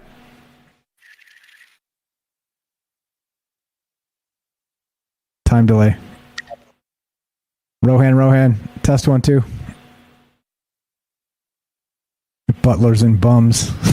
What the fuck? God damn it, Rohan.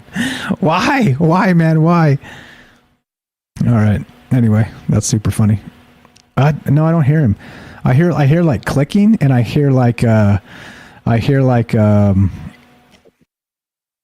don't hear his voice. Rohan, are you there? Actually, let me. No, it can't be me because he popped in for a minute. It's him. Yeah, everything's fine on this end. Hey, all my buttons are in order this time. Don't press the wrong button. Don't press the wrong button.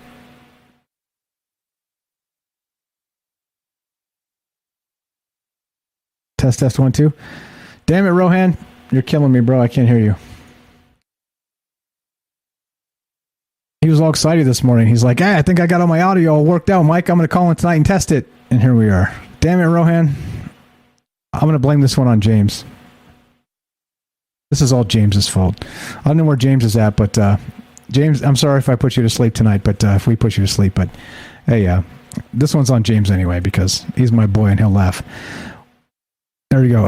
APOC, if he gets on, he'll talk about sex magic with bots. Just wait. All right, we're talking about. All right. So anyway, let's cut to a couple things here. Let's see, what else do we got? This is the craziest part, right? You'll never believe this. There's a couple things here that are just absolute insanity. I think it's a little early. I don't know. Okay, so here's actually the question, right? We're talking about like Westworld, and we're talking about robots and the rest of this type of stuff, right? Rights for robots. It's like this. It's so the ethical dilemma of sentient machines. So the question becomes, what is a sentient machine, right? And is it like we're going to get into consent, right? And this type of stuff. But look, so billofrights.ai. We the people believe in a global bill of rights for AI. There's actually these organizations already out there, right? Hold on, there's more. Let's see, what else do we got? There's this other one. I absolutely could not believe it. But there's actually these actual, here we go, AIrights.net. Check this out. This is fucking wild.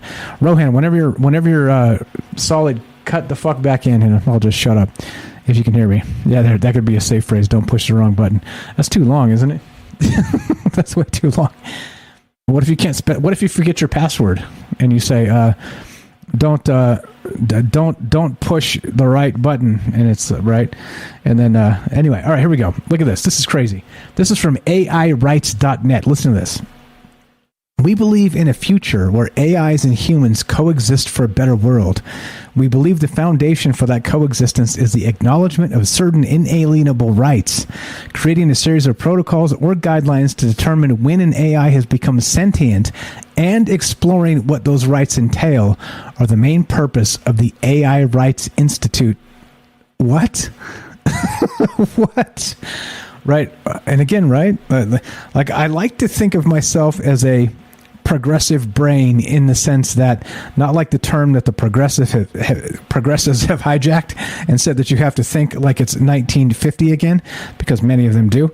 Again, sorry if you consider yourself such. This is a no label show, but I don't know. Is it early? Is it early to talk about actual AI rights yet? The AI Rights Institute, right? I mean, shit, right?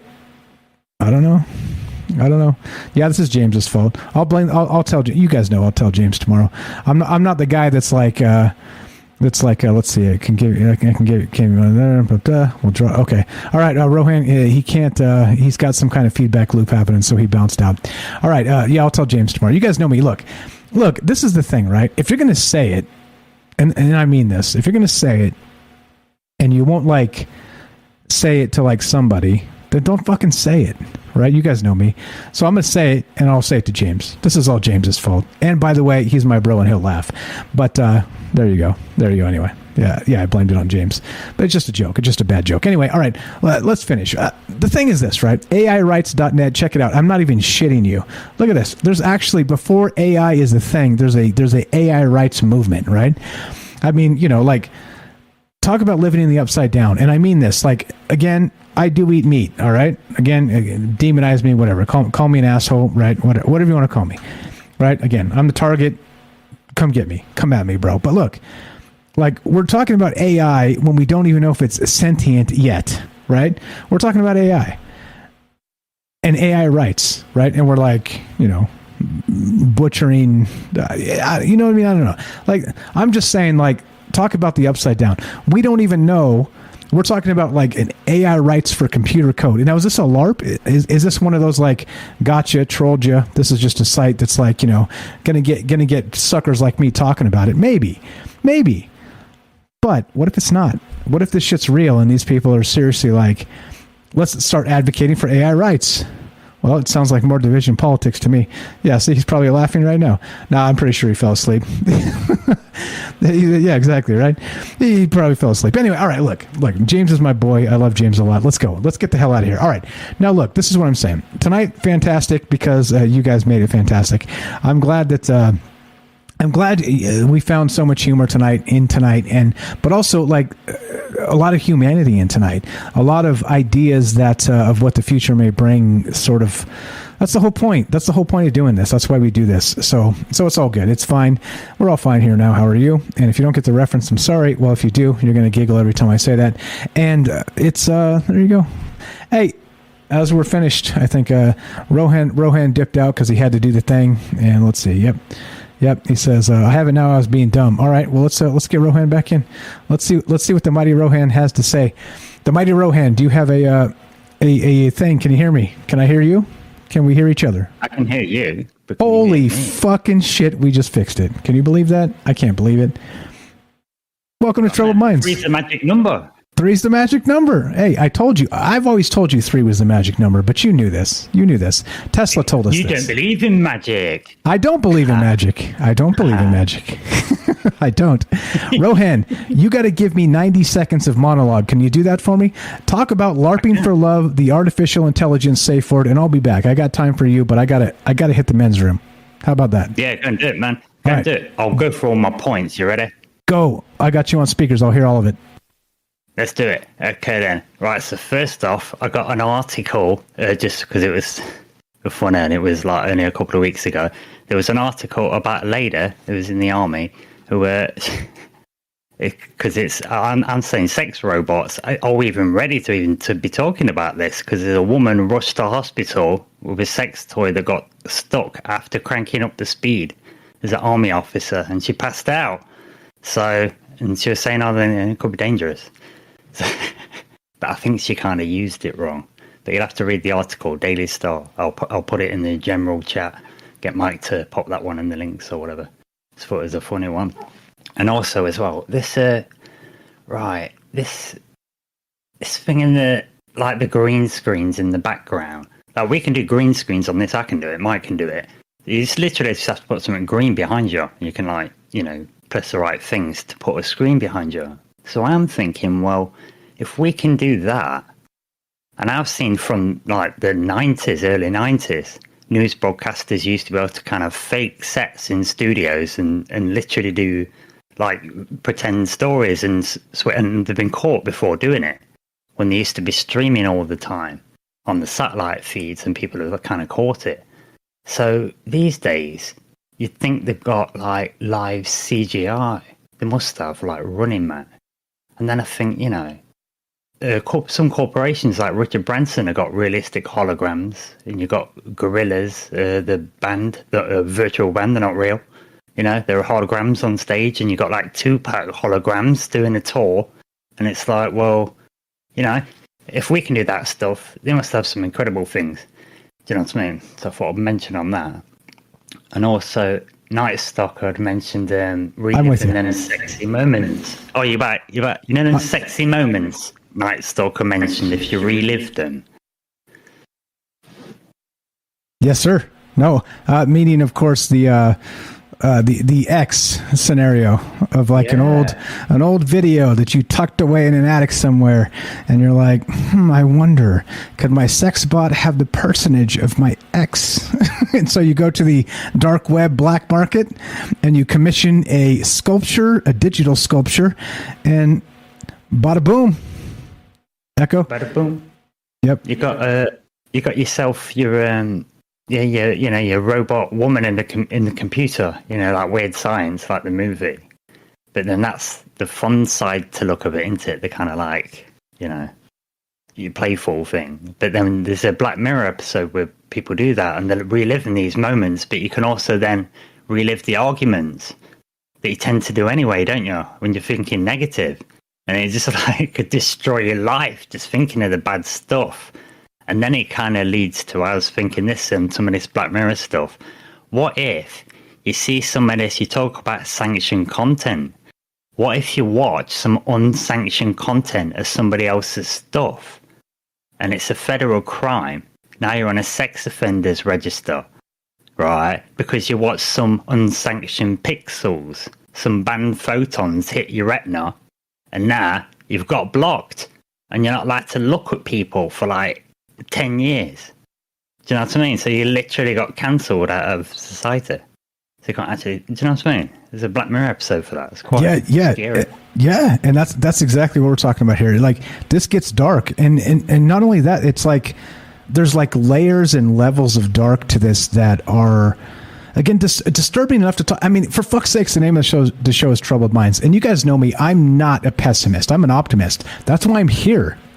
You know what brings me back every fucking night? You guys, number one, because you love this and you're so engaged and you're so intelligent and you teach me things every night. The second thing is my optimism. I talk about dark things because I think if we don't talk about them, we won't be able to overcome them. They'll overcome us, right? That's the whole premise of this. So anyway, the darkness, right, needs to be revealed so we can shed some light. And I'm pretty sure you agree with me there, eh? By the mighty Rohan? Oh, yeah, amen. Absolutely. I'm down with that. That's my premise. My premise is pretty much the same, but I word it like we've got to have the conversations and know about what's what to know what our options are so we can make the choices that we want rather than having them made for us, not even knowing. As in, shouldn't we be dictating the path that we take as a species? Do you know what I'm saying? Who should be deciding on that? Because, like I say, we're at a precipice, really. We're at the edge of either, you know what I mean, hurting ourselves big time, or, you know, using these times as like a platform to launch ourselves to the next step. Do you know what I'm saying? It's all coming together. Technologically, it's coming together. Biotech, it's coming together. You know, we're finding stuff out about different dimensions. The size skills, what I'm referring to as magic and stuff. You know, all of this stuff, the psychedelics, now for the treatments you can get, the health benefits. You know, this stuff's coming through. There's been so much of it now. And it's like, who should have the hand on the steering wheel? And I was thinking of it's like this hysteria moment that we're sort of having. I think it's a kind of natural birthing process. And I think the trick is that we're trying to be tricked to be distracted while it's all in flux so others can get their hand on the wheel and start steering it. And I think the trick for us is to, like say, have these discussions, get it into the zeitgeist, get people accustomed to it so they're not getting freaked out, so then they can make rational choices about what we want to do. And then it comes to our realization that it's got to come from us. We've got to decide what do we want, and that's why we're getting all these grassroots movements coming up, and they'll just make all these other asshats irrelevant. You know, they'll just cancel each other to death and cannibalize themselves and just collapse under their own weight of stupidity and hubris. Right? Like hubris, stupidity, and hubris. Hey, that's actually a recurring theme on Troubled Minds as well. It's almost like you're not new, my friend.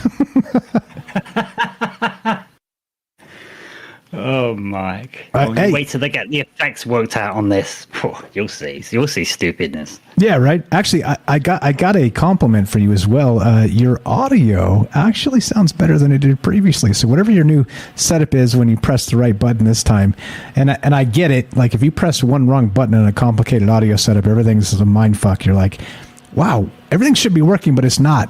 And then, like, you notice one tiny thing, and you're like, "Oh, I'm a moron."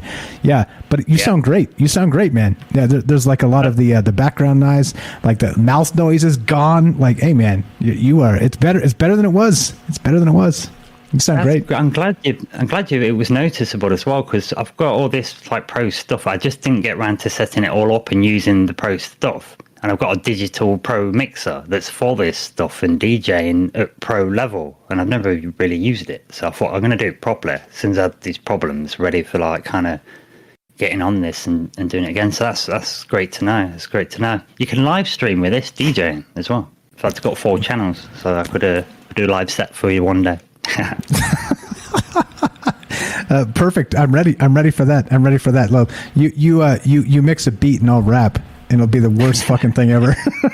What's up? Do you know what though? Do you know the funny thing? You know, I figured it out. It was the apparition of Jay from Binghamton. Because I just thought, hang on a minute, and I kind of imagined Jay, and I could hear him saying, "Keep it simple, stupid." And I thought, yeah, just click on the bit that it's just your sound card where the mic's plugged in. Forget all where to route it. Just where's the mic plugged in? Select that. Right? You know what I mean? Hey, keep it simple, stupid. Hey, there's some wisdom. There's some wisdom in that good old fashioned Hobbit common sense. I said it right the first time instead of Cobbit common sense, which I always say.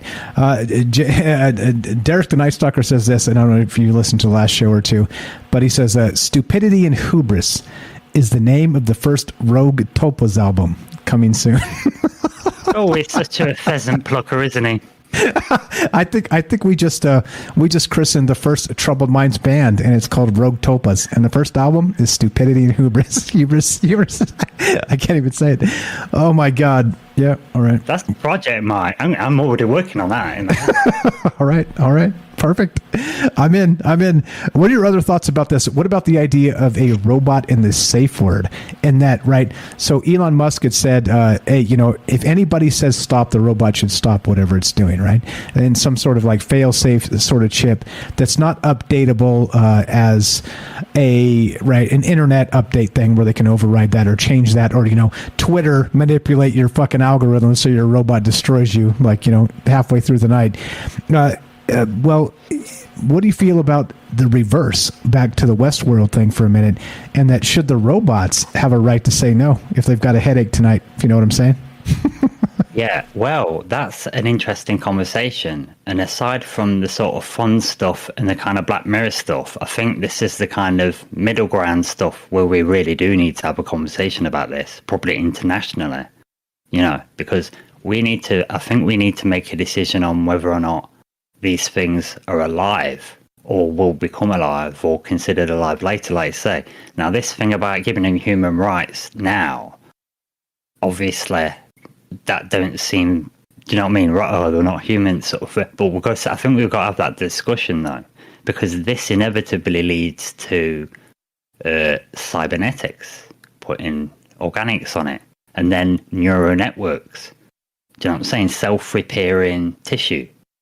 That kind of stuff. It'd be great to have, like flying ships and stuff where if the circuits break, they can grow new paths. Things like that. You know what I'm saying? Then it's alive. And it's got a neural network to run it.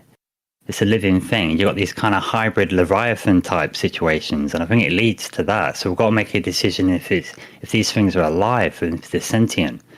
Do you know what I'm saying? At what point there? And I think according to the people who are experiencers supposedly of aliens and this, that and the other, and you hear all that stuff, to me it seems like the overall consensus is that, yeah, if life is life, artificial or not, they're both life.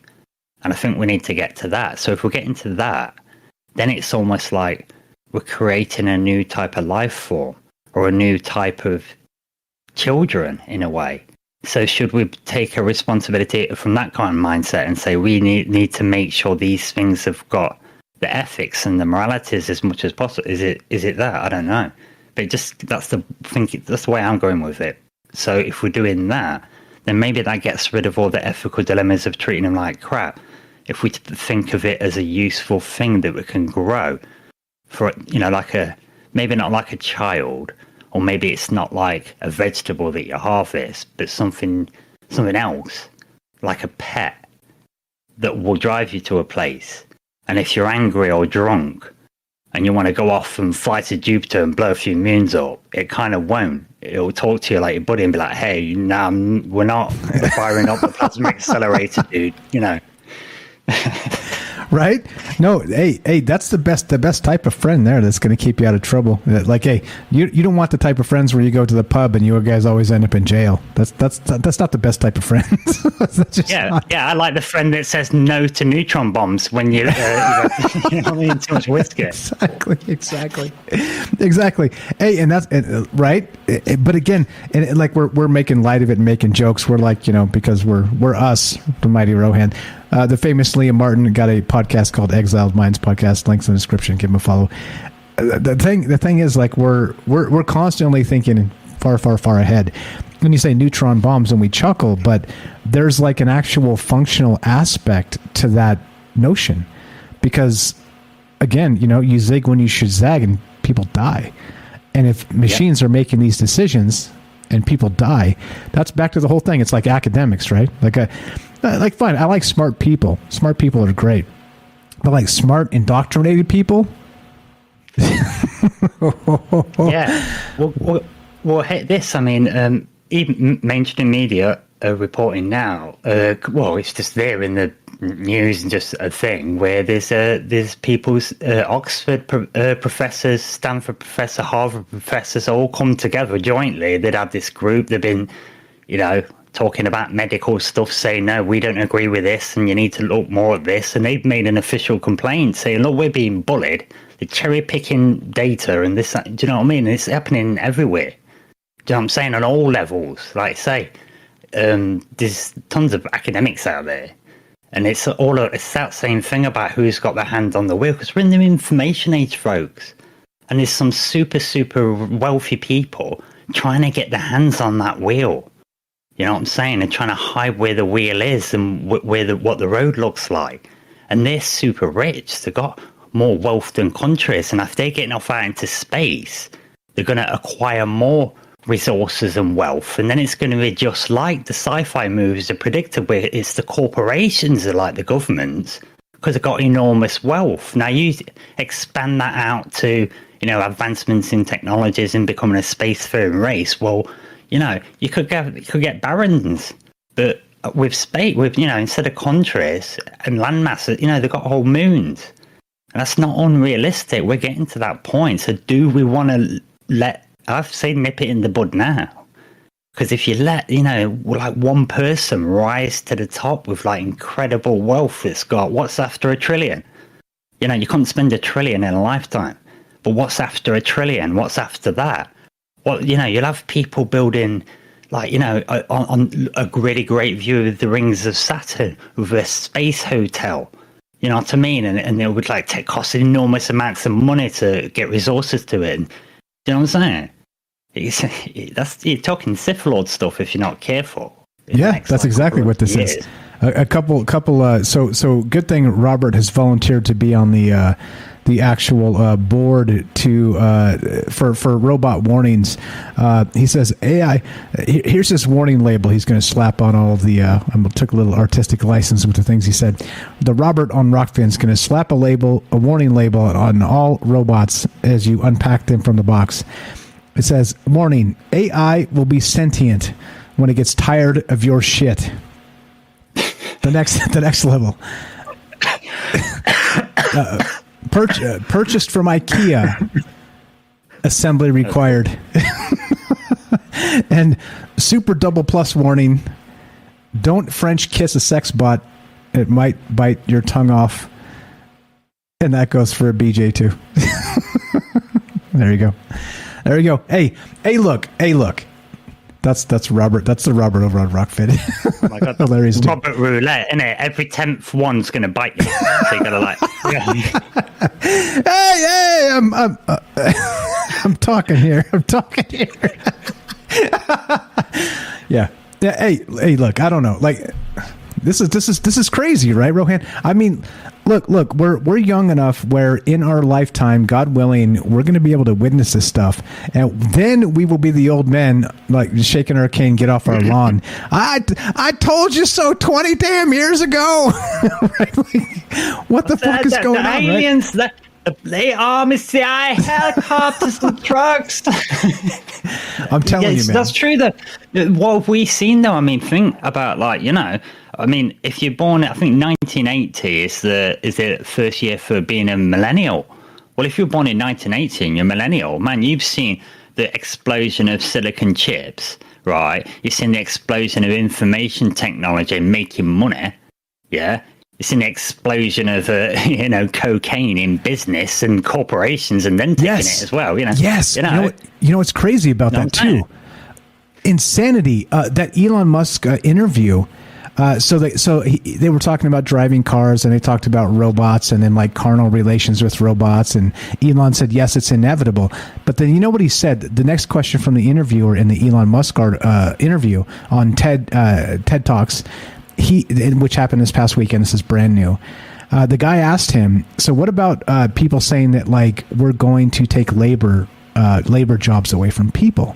You know what Elon said, and I found this fascinating and also true in many capacities, just like you just described. You're thinking like Elon Musk, by the way. He wasn't talking like cocaine farms exploding, but that's probably what will happen too. He was saying that in general terms, the world over, there's a labor shortage. And that it's not going to take jobs away. It will complement jobs. And then all the things that never got done or needed to get done and never got done will be done. Will start to get done, right? Exactly. Right? All those stupid little menial jobs in every factory you've ever been to. all the things that the likes of me and Derek are always tidying up like little beavers in the background that just do our head. And Derek knows exactly what I'm talking about right now. All the little adjustments we have to do with the stock and the tidying pallets because so-and-so always does this thing. Or, you know, all the painted lines and the bits of sweeping. If all that gets done, look, case in point, I used to work for a flat pack furniture place. It was the smallest distribution centre in the whole network. But it was the most accurate, right? And we used to get this stuff out. But there was a guy that used to work part-time, just a few hours a day, just going in between the racks, sweeping up, tidying pallets up, tidying up the yard, right? And you didn't notice him. But once they got rid of him and trying to cut back and stuff, you really noticed it and it really made a difference. And then when you start forcing extra work through and stock through, and the warehouse is busting, you really need that tidiness to make it efficient. And just not having that, it wrecks everything. These little things, little details can make a big difference, you know, and it's the same with like, you know, over 5 years, if you've got a plan to do something, you can pretty much do just about anything with a 5-year plan, if you really plan it out and do all the steps, you know, because the little things that add up, like you say, time and pressure, and it's really true. It's a good statement, that. It's like an ancient adage that might survive, you know. You hope so. You hope so at some point, right? Robert also adds that robots will make us obsolete to the capitalists. That is when the final solution of the Great Reset will move forward, and you young folks will envy us dead folks in your near dystopian future. Dystopian near future is what he said. Look, I mean, kinda, right? What do they say about World War III? The living will envy the dead. Right? It's funny. He's like, well, you know, World War III or your dystopian future, the living will envy the dead. What's the fucking difference? Maybe they mean the living that have got the immortality technology and got themselves stuck in the metaverse. They'll envy the dead, won't they? You know what I'm saying? Hey, I don't know. Like, I think that's the point. That's why we talk about this. What's up, Algorithm? Still in there? What's up, Night Stalker? What's up, James? Damn it, James! Why? You're the best, bro. No. Look, I think in just general terms of, I think the most fascinating thing about talking about these type of topics is you know, even the paranormal and technology, right? Like, how much does that merge in the next 100 years, right? It's like maybe there is some sort of like actual technological breakthrough that determines that ghosts or remote viewers are spotted with these technological gizmos and identified as it's a thing. You know what I'm saying? Like, maybe not, but also like, man, like shit's gonna get weird, man. We're at the point again, like the adage goes, if you live it, may you live in interesting times, right? And damn right if we don't.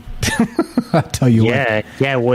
Well, you hold on to that thought about those interesting stuff and how it might turn into a science, might have to accept some stuff, because that's why I keep banging on to you about doing this magic show, because it's that bit, Mike, and that's why I want to like try and get it out to everyone. Do you know what I mean? Because these discussions, like I say, thanks for the compliment, or you're thinking like Elon Musk, but it's like there's stuff out there, you know. There's still really stuff out there. And the more you start thinking about these things, it's almost like quantum entanglement. It kind of draws this stuff to you, and you get these ideas. Like, say, we feed off of each other, and it's almost like we're building up a charge together.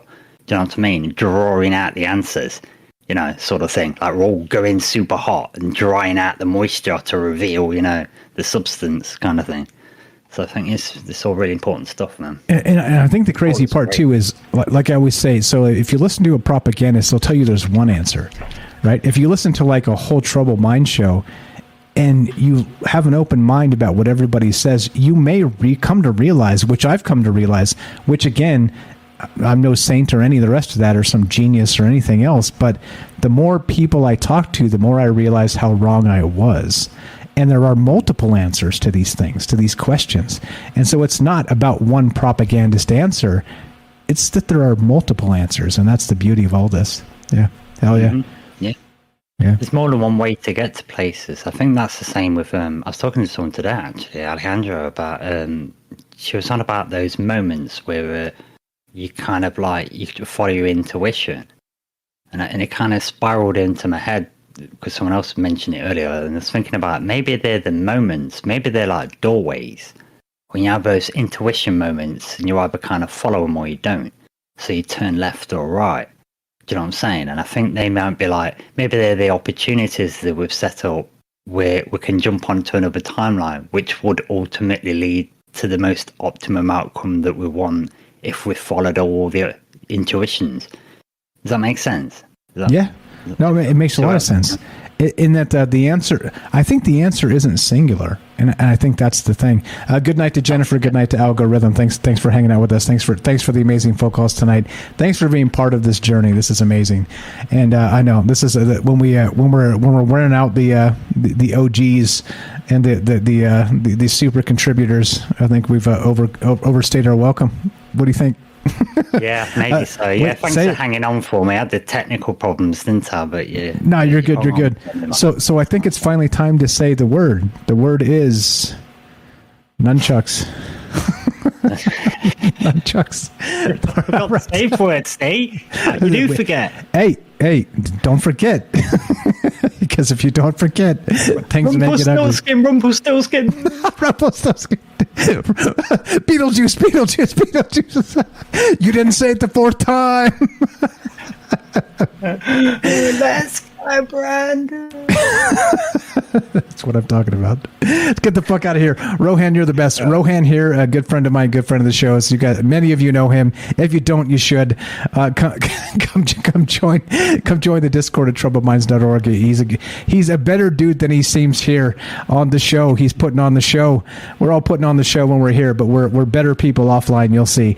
Come meet Rohan. Come meet Daryl. Come meet Night Stalker, Jennifer, Algo. They're all, again.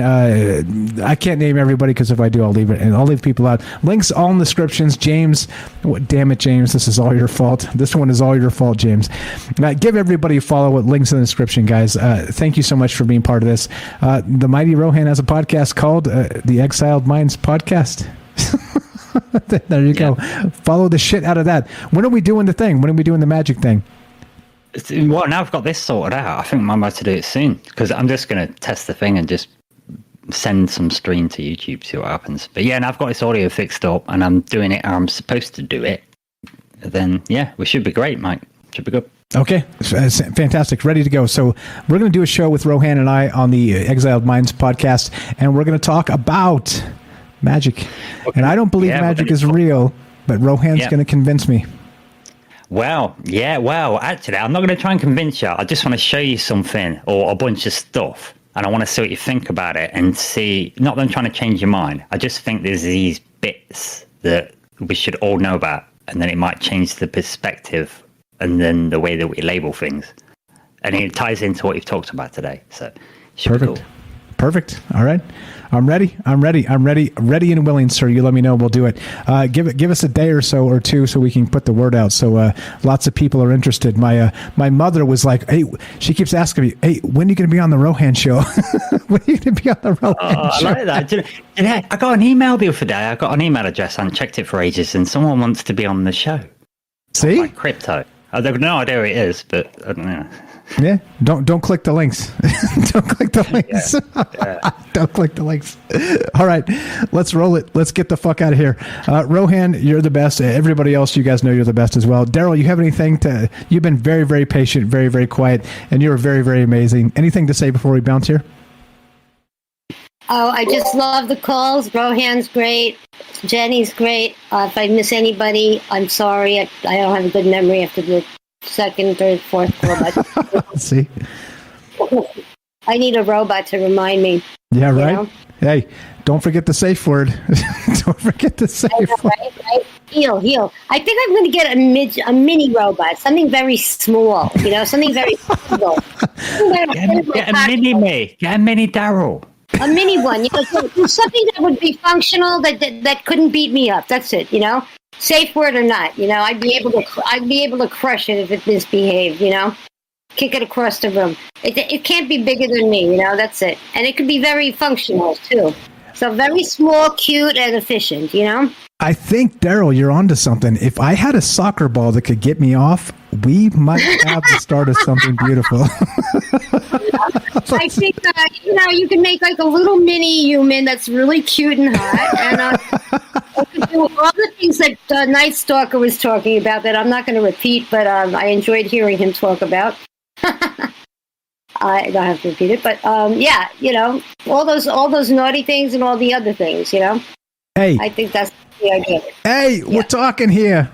Hey, but that's all. That's all I was about to do, but you did it for me. I turned on Daryl to the great Michael Savage. Again, I was telling her the other night just a couple things real fast, and then we'll finish this up. Couple great radio influences of mine to get on here and talk about things people don't talk about. Number one, when I was younger, back in the San Francisco Bay Area, Michael Savage, the great Michael Savage of the Savage Nation, was on the radio a lot, and he was a conservative back then. He still is, but he's an independent conservative, meaning that like he's not like the Sean Hannity conservative. He doesn't follow the party line, so he'll say things that are not sort of like lockstep with that group. And he's always prided himself on that, of being like, he's a conservative, but he's also an individual thinker, right? And you can agree with him or not, but he's an entertaining fellow, and he talks about a ton of stuff that's not politics too. That's what always like made me interested in what he was saying. Sometimes you're just like whatever, right? But other times, like, he would talk about cooking, or he would talk about, animals, and, the war machine, and, some other things that like people don't talk about. And why he's not on Fox News. He's not, because they don't invite him, because he's not part of that cabal, right? So again, like I said, politics, lefty, righty, don't believe everything anybody says, period, ever, because that makes you the weirdo. But right, like, people are entertaining. Michael Savage the first, Clyde Lewis the second. Here we are. Welcome to Troubled Minds. Michael Strange, number one. Thank you. You're very kind. You're very kind, Daryl. Thank you. Daryl's link in the description down below. YouTube channel, all that good stuff. Sings stuff on Morgellons, etc. So on. Let's do it. Let's roll. I don't know if anybody else is here. Anybody got a outro, J-tro, Rohan-tro, anything for us? Anybody got a thing? A thing? Because if we got a thing, we'll do a thing. Go ahead, Rohan. I haven't got any quotes ready. well, fuck. Not as good as good as Colorado Mike. I could spit some bars. But all right, here we go. Wait for the bass to drop. Give us some bars, ladies and gentlemen. My good friend, the famous Liam Martin, the mighty Rohan. Here we go.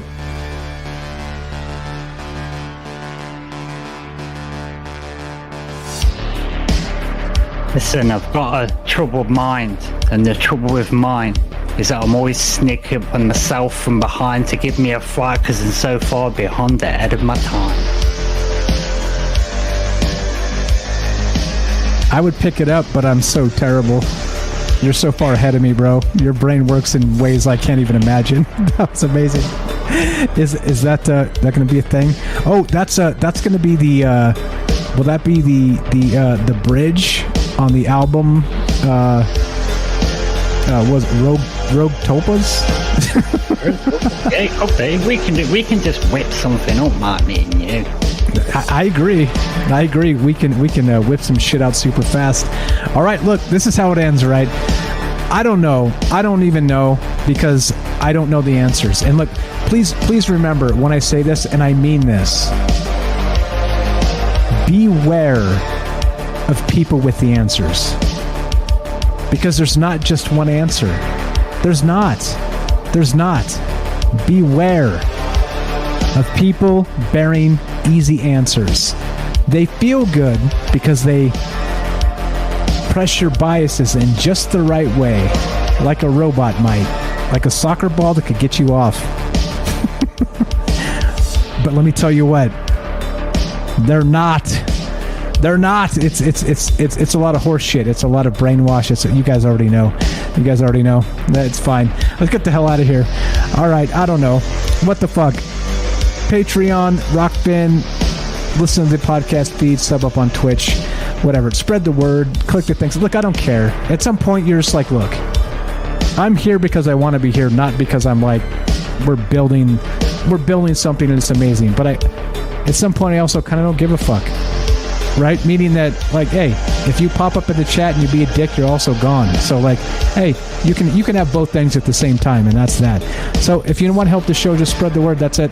If you don't just keep coming and spending your time and your energy. That's the most important thing. And there you go. Let's get the fuck out of here. Anything else from you guys, howls or otherwise? Yeah, howl. All right, we got a howl. It ends like this. There's 3 words. This one's for James. James, I love you, man. It goes like this. Be sure, be strong, be true. Thank you for listening. From our troubled minds to yours, have a great night. Go ahead, guys. Let it rip.